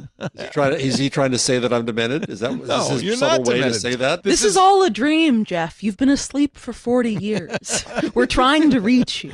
We're trying to get through. Wake up. A podcast called Brigadoon. Or Whip Van Winkle. In a very Leo-like aside, I had a dinner a couple weeks ago with an unnamed AI executive or founder, and I was not radicalized by it. The only interesting detail that I'll reveal on this was that he had been invited this last summer to a dinner that when he showed up, Elon Musk and Grimes, as well as one of their kids, for some reason I want to think the kid's name is Megatron, but I might be making that up. It's something like that. One of their kids with a silly name was there, and they had some normal conversation, whatever. And then as they were leaving, the guy was like, "Oh, bye," and they were getting into a car, so he was like, "Drive safe." And Elon turns back to him and he's like, "I don't need to," and then shuts the car door. And I think that's pretty funny. That's funny. I think, you know what I think happened, Paris? Mm-hmm. I think it was the same person who walked on the beach with Leo, and as a part of the conspiracy. He'll be asking you to lunch soon, blackmail. Jeff. You're next. That's true, yeah. You're next. I'll be getting next. Yep. Yeah. And if Jeff suddenly starts saying all the wonderful things AI is going to do, we'll know. We'll know if he writes a long piece in Medium. We'll know. We'll know. This has been a long con to influence the most influential podcast around this week in Google. Yes. Little break while I beg you to give us money. Not for me. I'm not asking for myself. I won't see any of this. I'm not asking for Lisa. I'm asking for people like Benito, who only make $2.25 an hour. I would like to see Benito go to college. He could be at Taco Bell, but he sacrifices at $20 an hour. No. He sacrifices to be here at $2.25 I think an hour. I don't know what we pay you, Benito, but I think we give you a living salary, right? Sure. Okay, God, I'm Leo, we're going to a. Maybe I shouldn't have asked. We can't be doing this. The point is, roll the tape back. The point is, we employ a large number of people. This is kind of crazy because a podcast really shouldn't be done in a studio with lights and cameras and staff and editors and studio technicians this was crazy to do it this way. And I admit it, it's totally my fault. I came from old media. I kind of recreated what I knew. And for many years it worked. It was okay. But the time you actually created it at a much smaller scale than what you came from. At the time, it was an amazing decrease. Well, it felt like, TV. Tech TVs had 2 control rooms each that cost multi-million dollars to build. I thought if I could do this for $10,000 or $50,000, I'm way ahead of the game. What I didn't understand was it really was a bad idea because it was just podcasting. But nevertheless, I think we've built something pretty good. And we have mostly what we have is a wonderful team, people behind the camera, but also people in front of the camera like Paris and Jeff, all of our contributors. And I want to keep doing this, but the truth is it's getting harder and harder because advertising is dwindling. You might say, well, Leo, you had 3 ads on the show. Yeah, but those ads are paying half what they paid even 12 months ago, and it's going down from that. We aren't in a position, frankly, to at the current rate of revenue to continue for more than about 8 more months. It all really comes down to whether our audience wants us to do it, and that means you. If you like what you hear, if you listen to this show, if you listen to more than one show, and if you can afford $7, if you can't, I understand. But if you can, we would really appreciate it if you join Club Twit. $7 a month. We try to give you some reason to join ad-free versions of all the shows because we don't need to show you ads or track you or anything like that if you're giving us $7 a month. We also give you video from all the shows that you only hear audio of, like Hands on Windows, Hands on Mac, The Untitled Linux Show, Home Theater Geeks. We do a lot of good shows. We give you the Discord, which is a great place to hang out, not just during shows, but all week long. All of that for $7 a month, and I should add the good feeling that knows that you're supporting a kind of journalism that I think we need. Journalism that helps you understand tech, that helps kind of explain tech, keeps you company, of course, and entertains you, but also comes to you with I think a deep understanding of what's going on in the world and what it's going to mean for you. If you're not a member of Club Twit, may I ask you please twit.tv/clubtwit, and if you want to give more, you can. We did, I have to tell you, discontinue the annual plan, which was the same price. It was just you pay once every 12 months. And there's a very simple reason for that. I don't know if we'll be here in 12 months. So I didn't feel right. Every time somebody bought a 12-month subscription, I was feeling like, oh, now we got to go another year. And I don't know if we can. I honestly don't know if we can.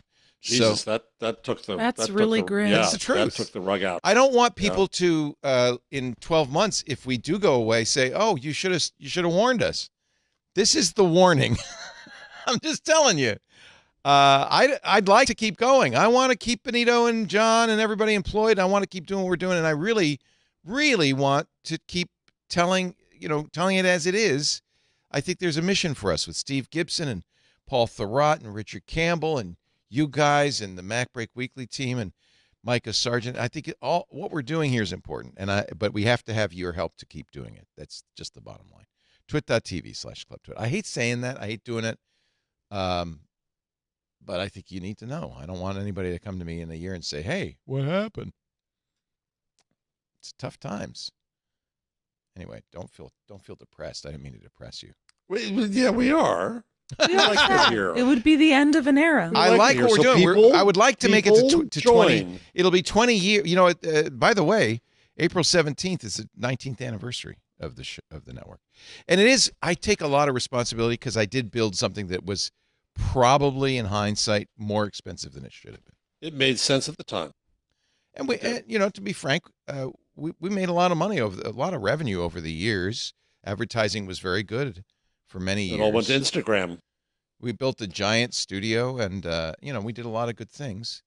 And fortunately, thanks to Lisa and I have saved enough money that we could retire. So don't worry about us. We're not going to suffer, but I do worry a lot about all of our team members. You're all talented, good people. You'll find work. Benito, there's a chicken place in Washington Square in New York City that's looking for cashiers. And you can work from home in Petaluma. That's mean. Which, by the way, is the chicken capital of the country. Oh, Butter and Eggs Day's coming up on Saturday. Why don't you all come out? Ironically, I'm flying to Mom's. I'm going to miss Butter and Eggs Day. I will be in Providence, Rhode Island for the next week. Quite sad. I know. A bad timing.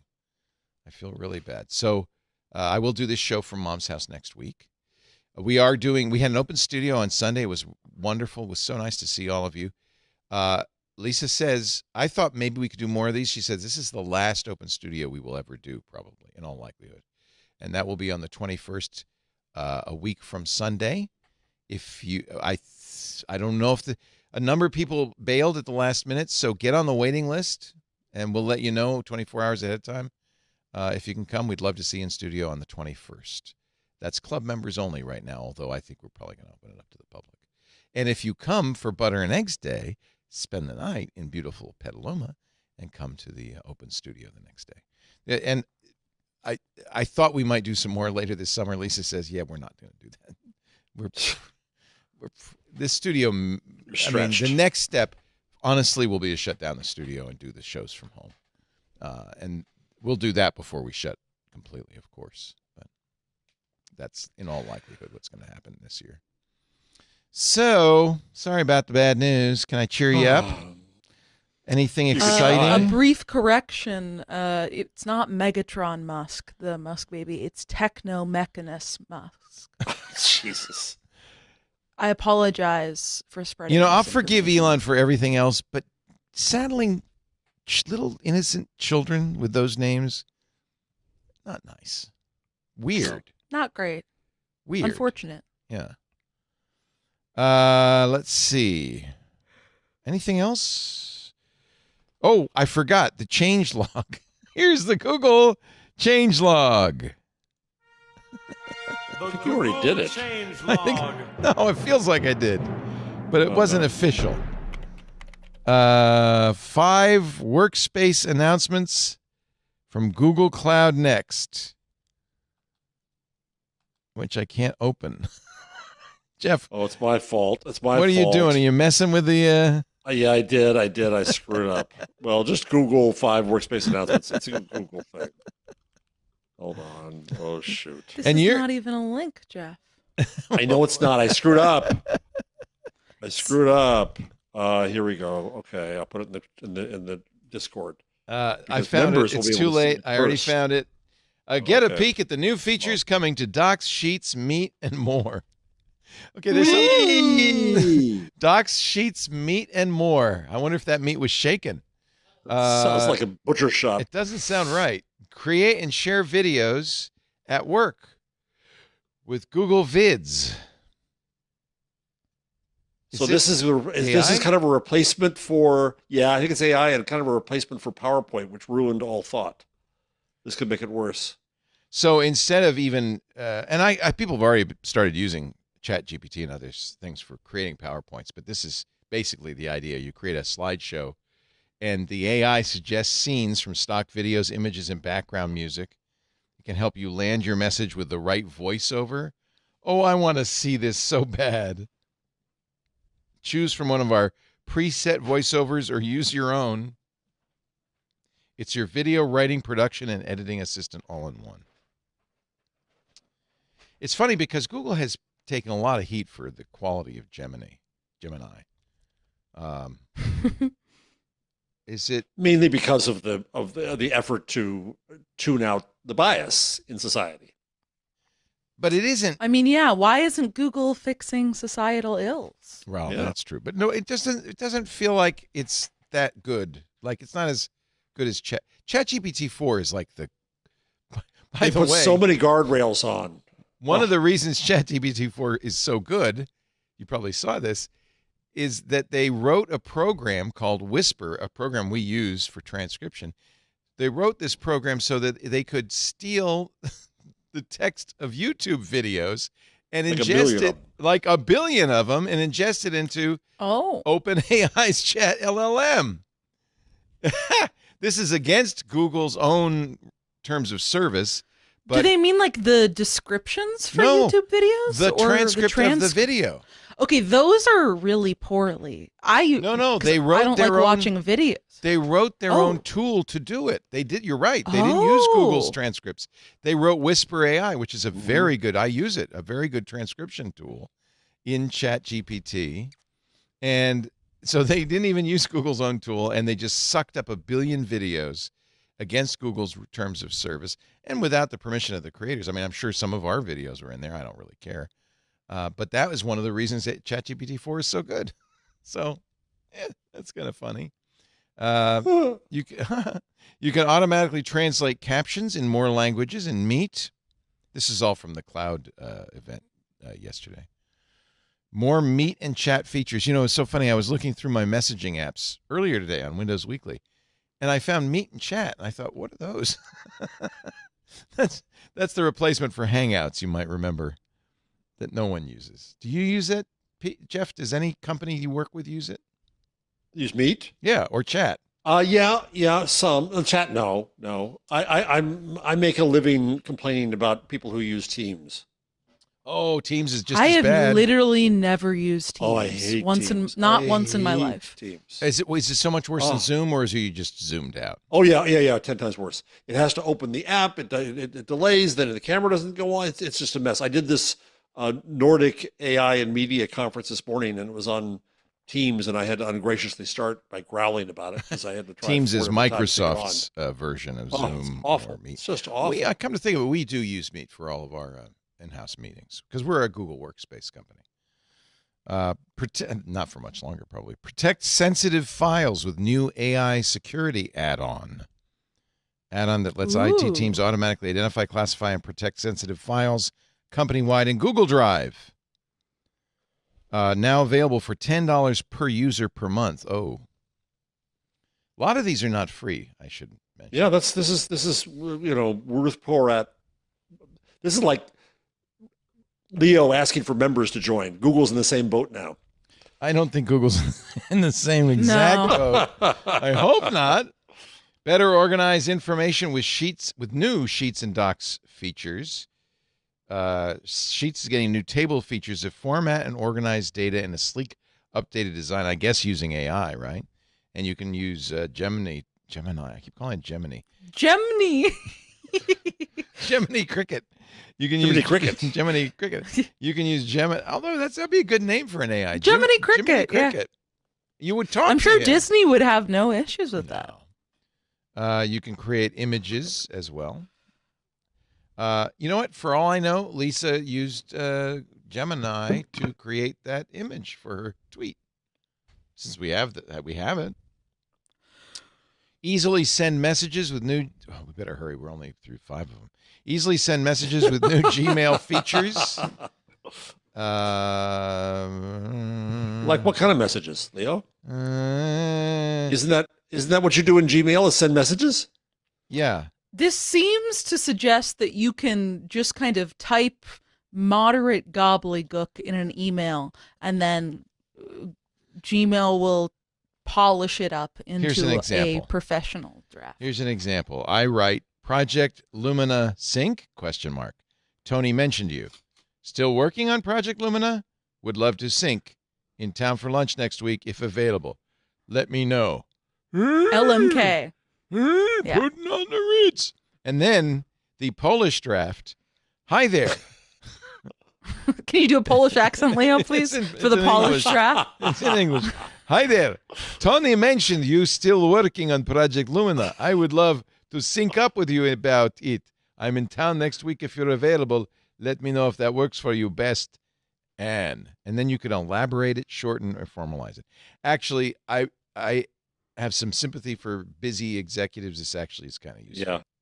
Kind of useful. I don't know. There's something incredibly, I think, intimate and charming when you get an email back from a very important person and it's written like a caveman, where it's like, yes, heard, we'll call later. Yeah. You know? Yeah. Yeah. Steve Martin I told don't me, think we should give that up. Steve Martin told me all the young comics these days embrace autocorrect. So when it makes a hash out of their messages, they don't fix it. They just send it. So he gets all these random, unintelligible messages like that. Sync, working on Lumina, still, lunch. And that's... What did you think of the Steve Martin I loved it. I loved it. Yeah, it was Have you amazing. seen it yet? Yeah, it's amazing. So I, as most of you know, because I can't stop bragging about it, I know Steve not super well, but we've had meals together and stuff. And he is every bit the gentleman, the intellectual, but also gentle and uneffacing. He's not the superstar, and they really captured that, I think, very well in the documentary. There was also a story about him because of the series, and his wife sounds wonderful too. Yeah, Anne's great. His wife, who he met because she was a New Yorker fact checker, yes. checking on an article about Yeah. him. I know all of this because I haven't seen it, but after my dad watched it, he called me and was like, there was a big father-daughter theme in it. I wanted to call you. Well, I've had dinner with Anne as well several times, and she's great. She's exactly what you would expect of a New Yorker fact checker. She's intellectual. She's smart. They're a really interesting couple, and I have also met their child, which I love it. He has, to my knowledge, never said her name in public, and in the documentary they cover her up with a drawing. He's really protective of her, and he's been very good in his whole life, actually, at avoiding controversy. At protecting his own privacy and his family's privacy. He's done a very good job of it. So I really admire that. I admire him a lot, and not because he's a celebrity or one of the most successful comics of all time, but because he's a really great man. You would love him, Jeff. You really would. I have no doubt. I have no doubt.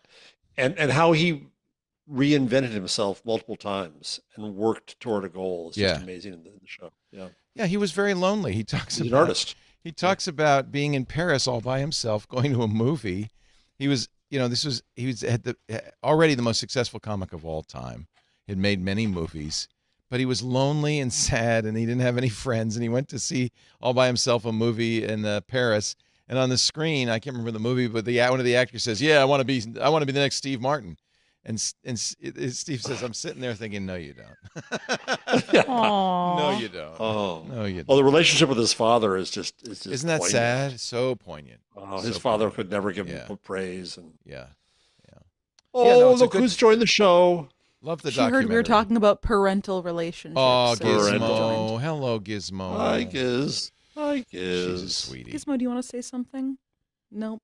We are, by the way, speaking of Instagram, we're looking at one of those cat litters where they rotate it. The cat gets in and I thought you said there were going to be an advertiser on the show, that you're going to be rolling in the automatic cat rollers. Oh, that's right. What happened to that? I think there's some concern that our cat is too large to get in. I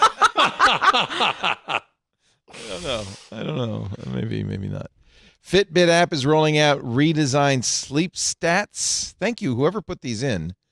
Suddenly they have appeared more. Scooter X. And I put them. Scooter X put them in the Discord, and I put them in the rundown. Bless you too. Fitbit is rolling out redesigned sleep stats. I don't use Fitbit. Okay. What more do you need to know? Yeah. I love that it tells you how hard you snore. Could have less. That's actually very useful because, as you know, sleep apnea is a real health concern. I just called. I'm going to try to get a travel CPAP machine, which Nice. costs $800. That's messed up. Not covered by insurance. Google's Nest Secure is shutting down today because you didn't join the club. You've got options besides ADT with Google's security system officially dead. God, another What does that killed mean? by Google. So Google's pushing Jesus, people I was about to ADT. I was about to install all this stuff. You're kidding. No. Unbelievable. Oh, jeez. You know what? Why would anybody buy another Google product? Yeah, that's what my son Jake keeps on yelling at me about. Didn't trust him for anything. So I did not know this, but Google is an investor, a substantial investor, according to The Verge, in ADT. So they are going to. I think they got stock for having sent business their way. Too. Yeah, well, they're going to move you to ADT using your system. I don't know if it uses the hardware. It looks. I had ADT out, and it's just they overcomplicate everything. Yeah. No way. It is not a straight Nest Secure swap. It's different. So if you have, it's just frustrating. If you have the Google Nest Secure system, you're going to be you're moving today. Google has. So it doesn't. You have to replace the hardware, or you're just. It sounds like requires more than just turn on ADT. Let me see. When it announced it was killing Nest Secure, Google offered its users a free ADT self-setup system worth $485 or a $200 credit in the Google Store. That free system offer is valid until May 7th. So if you haven't done it, do it. The ADT self-setup system was launched in March 2023.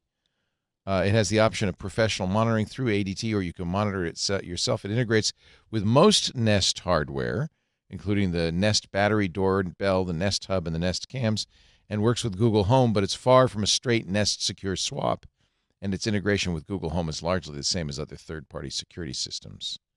So there's a long and, I think, good article, it seems, on The Verge about not only what it would involve to switch to ADT, but what the other options are, including Arlo's home security system,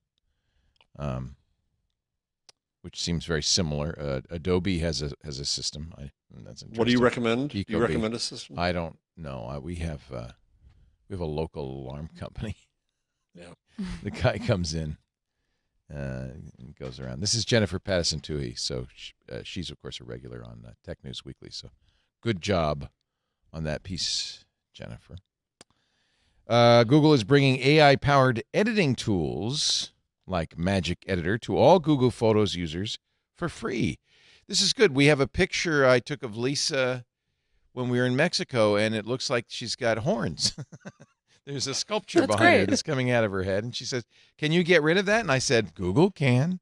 Haven't done it yet, but yeah. There's, of course, SoCan Photoshop and many other tools, but the Magic Editor in Google can do it. It'll start rolling out on May 15th, and it's not going to roll out all at once. It'll take a little while, so keep your eye peeled in your Google Photos. It sounds like it's free. They're not going to charge you. They did charge you with the Google One account earlier, but now it looks like all of this is free. And Jeff, you'll be able to do it on your Chromebook. Oh, yay. Yeah. Probably not with my account, though. Yeah, probably not. I wonder if I have Magic Editor yet. I would love to try it on that picture of Lisa, actually. Let me see if I do. First, let me find the picture.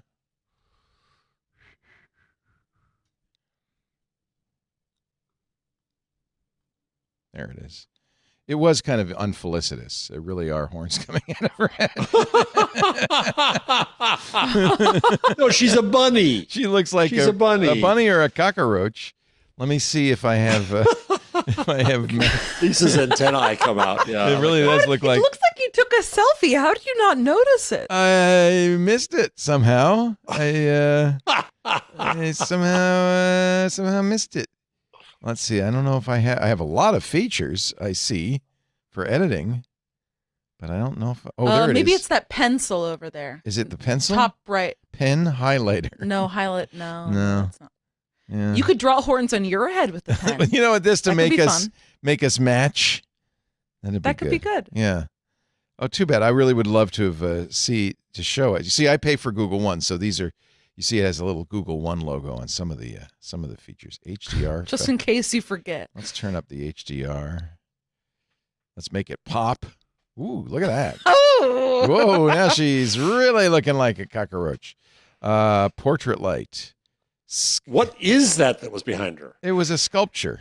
Sky. Oh, I see. Okay. Oh, look, you can have luminous, radiant, ember. Oh, look at that. Airy, afterglow, or stormy. I like Afterglow. You like afterglow? I think it looks nice. All right. These are fun. All right. Let's see. What else? But yeah, I don't see the removable tool. Kind of fundamentally disagree with this feature in Google, though. I think the pictures should be what the pictures are. Even if you have antennas coming out of your head? Yeah. It's like a fun little memory of that time you took a photo with your wife and it looked like she had antennas coming out of her head. Well, I'll keep that, but we'll probably try to make one without it. I did get her to move over. I'm not a complete idiot. I got her to move over in the next one. But now she's unhappy. It wasn't the same moment. You having the antennas behind your head. Yeah, that would have been fair. Maybe I can do it on my Pixel. Probably does use the AI on the Pixel. And there and that and what you just heard is the Google changelog. I think we can wrap this up. We're going on and on and on. We probably should go home. But first, let's get some picks of the week, starting with Paris's Taskmaster.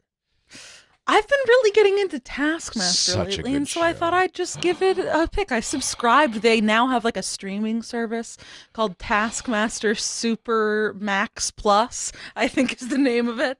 And it's just fantastic. So For those tell that us don't what know, this it's a is. UK-based panel show where essentially the gimmick is you got like 5 different comedians. They're all on stage. You've got this guy Greg Davies, who's the Taskmaster. He plays kind of a incredibly strict and punitive persona, and then his assistant little Alex Horn, who's also the creator of the show.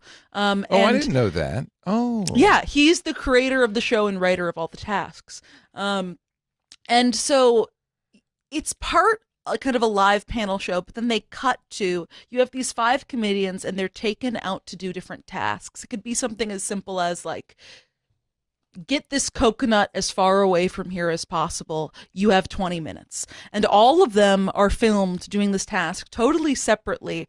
And you're assigned points based on how well you do it. But the tasks sometimes get more or less complicated, and there's often a little ambiguity in how they're worded to allow for like lateral thinking or creative things. It is one of, I think, the funniest shows I've seen. It is just an absolute delight. I'm trying to think of good examples. There was one where I think the task was make as big of a mess as possible. And so you have, 3 contestants, they have usually 5, who are shown like, trashing the studio that they're in, throwing garbage all over. And then they go to like the 4th person and she reads the task and is like, okay, I got this. And immediately calls her sister and says, I've got really terrible news for you. Last week when I was out with your husband, I saw his phone and he's cheating on you. Oh, jeez. And proceeds to make a big mess in her family and personal life. And she won the task, She made as big of a mess as possible. And it's just little moments like that where you get to see incredible comedic minds interpret something really creatively that I've really been enjoying. I love this. I mean, it's one of those shows where you just have belly laughs. But I have to also say, I haven't watched it a lot because it raises my anxiety level. They open these instructions and I get nervous for them. Yeah, because a lot of them are timed as well, and Yeah. a lot of them don't do well. Yeah, and I don't. But I mean, I don't it's like over the test, quick. but when they go back to the studio and then talk about it, that's very funny, and I love that. But I think this is the case with all competition shows for me. They kind of raise some sort of problem I have with competition because I hate people being made fools of in a way. no, but they're all. I mean, I willing think that's participants. the There's thing is nobody's they're being all made. understand. Yeah. willing participants. They're Yeah. all being paid. They're all usually paid comedians, and It's an opportunity for them to be It's wild. one of the biggest shows in the UK. It's it's a huge. Where do you It's brilliant. through what mechanism do you watch? You can actually watch every episode free on YouTube. Wow. Just go to Taskmaster on YouTube. They post the current season, I think, is 2 episodes in, and they'll post it like a day or 2 after it airs. But I subscribed recently because I don't pay for YouTube Premium, so I wanted to watch it without ads. But it's great. It's all on YouTube. This My is what- other pick of the week. Go Sorry, ahead. continue. This is what the young people these days do. They don't watch broadcast television. They pay a subscription fee to watch something out of Britain, which It's I do true. also. That's what Yeah. all the Yeah. young people are doing. Yeah. My other pick of the week is less of a pick, more of a experience I would have shared. I, for the second year in a row, did a high school career day at Oh. PS47, the American Sign Language secondary Oh my school God. in Manhattan. I originally did this because my friend Paul is a teacher there, a science teacher. And so last year, me and some friends signed up. It was very funny, though, because I get there and they kind of have us all sorted by rooms.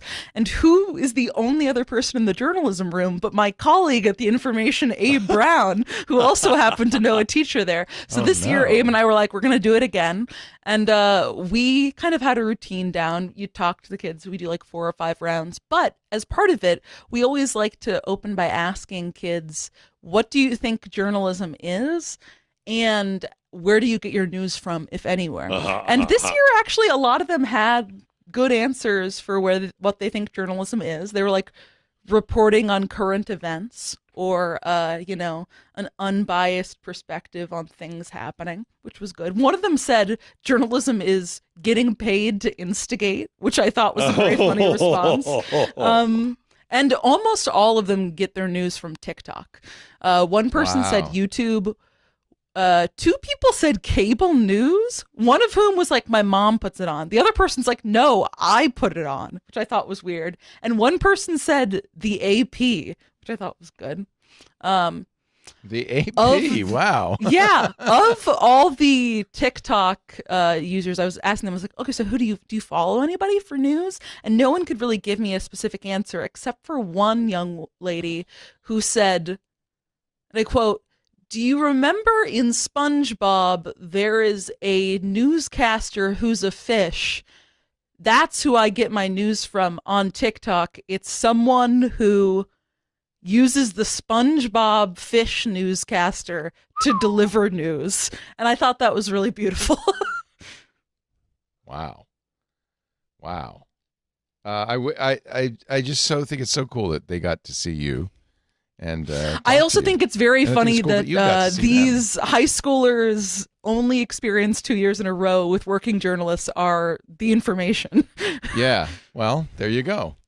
There we go. That's the real that's my journalists in the report from world. the teens. The Yeah. information is the new New York Times, the New York Times of the 21st century.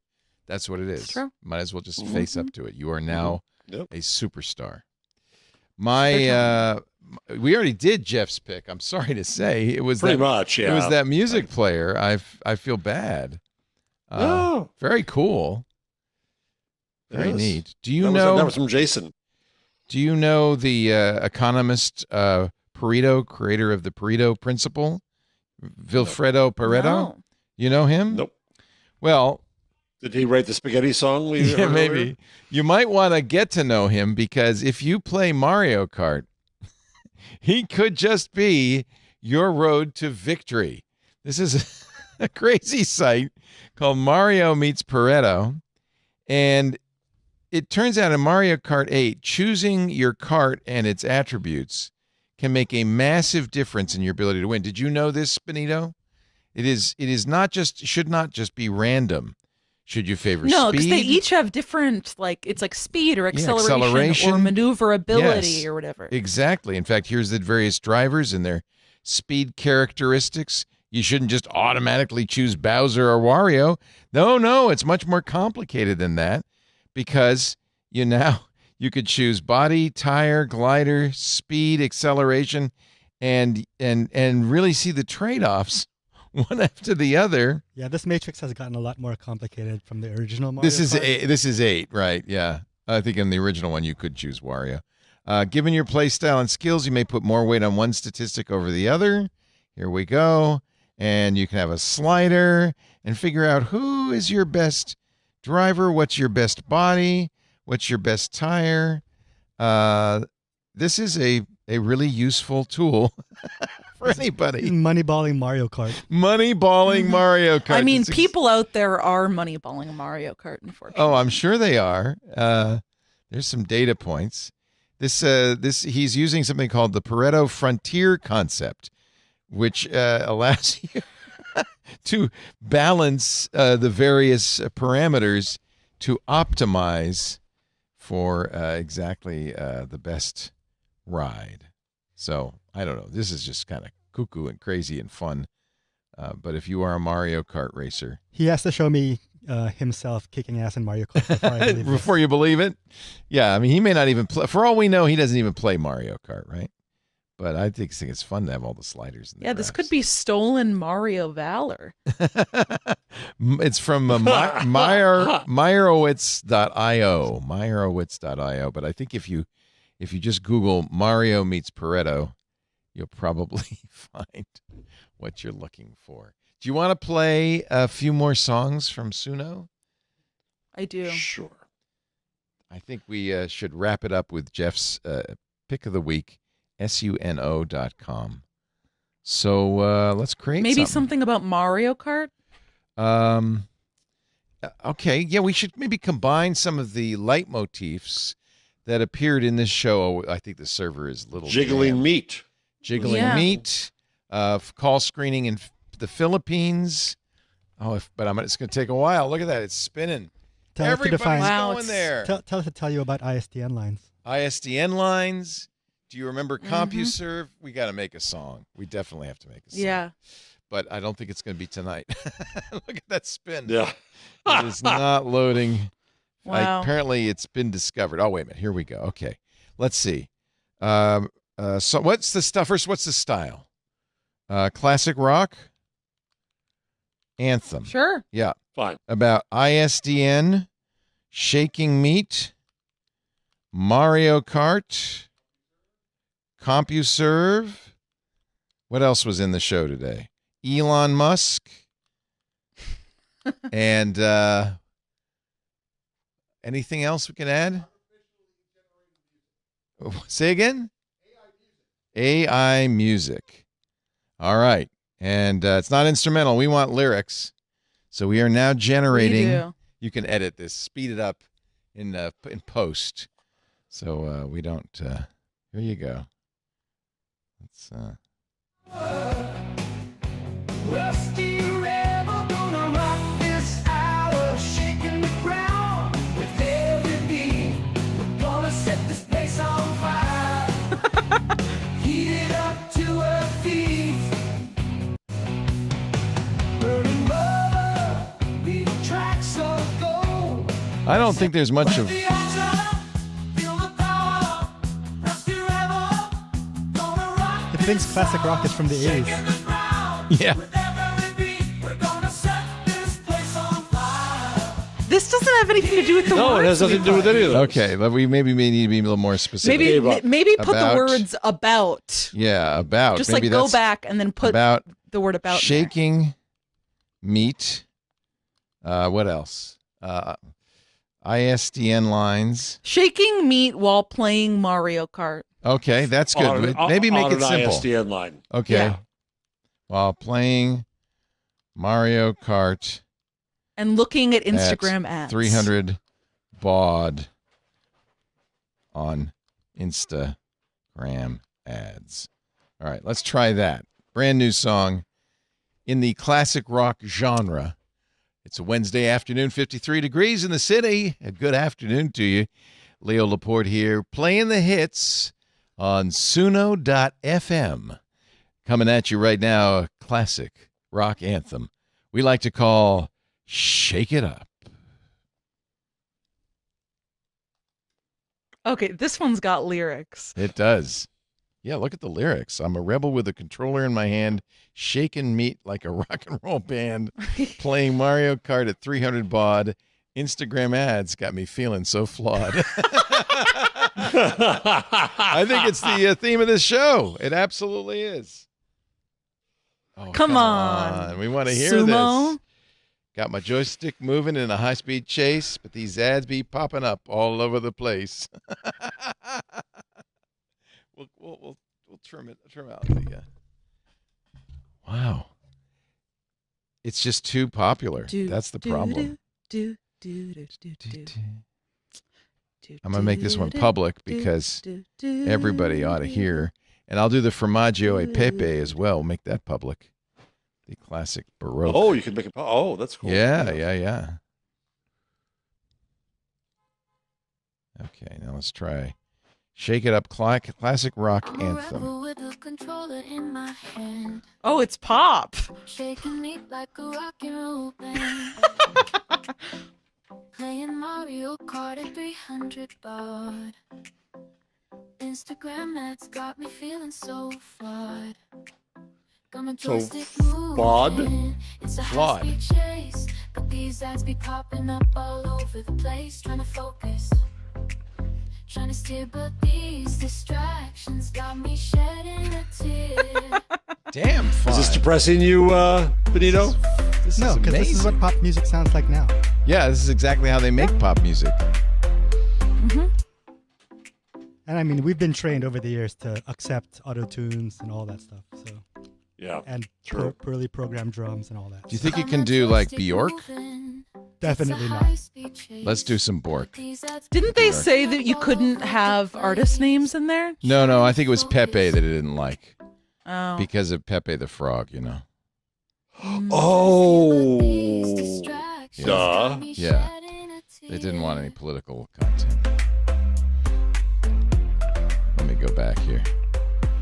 I wanted to It does sound like a song that would be playing in an Uber. It's totally modern pop music. Sad to say. Just as disposable as modern pop music. Yeah, exactly Yeah. as disposable. Yeah. Still pretty good for an AI, right? Pretty good. Yeah. Pretty good. Yeah, pretty impressive. Pretty good. impressive. Last Pretty good. Where dreams are born, we gather round the kitchen from dusk till dawn. With flour and eggs we create a mound, kneading and rolling with passion profound. In the sauce, There's a chorus. They all have chef's hats on. They're removing them and putting them back on somberly. But it's the simple magic that steals the show. Cheese and pepper, where flavors overflow. Wow. These are truly incredible. And pepper. The heart of Rome, where artisans of pasta find their home. I set the stage with flour, eggs, and water to create a dish that's beyond the borders. Oh, the cheese, oh, the sensitive. pepper, mixed together in perfect measure, with every strand of pasta that we twirl. An Italian masterpiece that will make your taste buds swirl. I love it. I think these are really amazing. Really They're amazing. really good. Yeah, I've used up all my credits though. I might have to I think subscribe. it's really amazing in that it sounds It was like for a real good music. cause. Oh yeah, it did not like the style of Bjork. It said you can't use a name. So I was going to say, when it said Pepe, it was like the artist Pepe. It maybe wasn't doing it because of It Pepe wasn't? the Frog. Okay. So what's a style, a weirdo style? Anarcho-Christian rock? Progressive metal. Bjork. Oh, you can't do Bjork. Yeah. You like progressive Icelandic metal. rock. We'll do progressive fusion. metal. Jazz fusion. Oh, that sounds boring. I like progressive metal. Let's do that. Progressive jam band. We want Humphreys. Let's see how close to Humphreys we can get. Use breakbeat electro, says Burke. Well, first we're going to Burke play. really wants it. First we're going to what's play the one with all the horns? Mechanical Ska. Carnage. Oh yeah, ska's do good. ska. I love ska. Here's Mechanical Carnage. Jesus.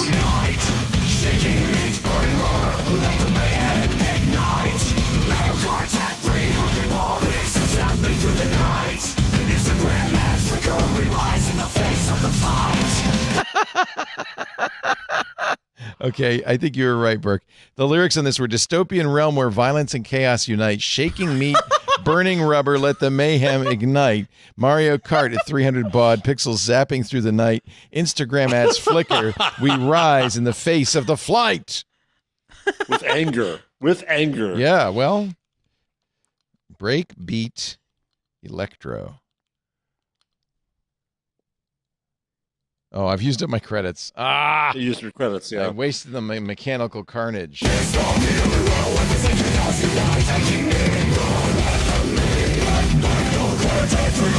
That's not progressive metal. That's Metallica. That's just straight metal. Yeah. That's straight metal. Burke is melting down in the chat that you didn't get to breakbeat. I'm going to pay for it. electro. I'll do it right now, real quickly. Let's see. Basic plan, 50 credits a day. Well, that's enough. I just used up my credits. Active. Okay. Do I have more credits now? I do. I got more credits just by clicking that button. So let me go back, and we're going to get your breakbeat electro, Burke. Oh, we have to wait for our other generations to finish. I have many generations going. I have definitely used up my credits here. All right. Let everybody go. I know, Burke, you don't ask for much, and I will do that for you. Is that your favorite genre? Breakbeat electro. Yeah, you could do it, Suno.com. Thank you, everybody, for joining us. Thanks to Paris Martineau, theinformation.com. She's working hard on a secret story, but you can give her tips at Paris Martin. Actually, no, at Martineau01 on Signal. Just no at. Martineau01. Just Martineau 01 on Signal. Or at Paris Martineau on the Twitter. Or everywhere else. And Jeff Jarvis is the Town Night Professor for Journalistic Integrity, author of, there it is, the galley. The galleys. There she The galleys. is. The web we weave. Moral Panic is on the cover. It is. Drink. With alliteration.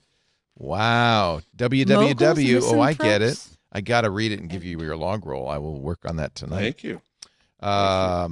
He is also the author of the Gutenberg Parenthesis and magazine. You're become, I credit this show with your prolific authorizations. Because Well, you need to stick around so I can promote the next damn book, please. I will. We're going to stick around just so you can promote the book. Simon Schuster or whatever should fund this show. That's what should happen. Basic books. I keep basic books. I keep waiting for somebody, some big corporate entity, or I don't know, Lorene Powell Jobs to come along and say, Twit's a good thing.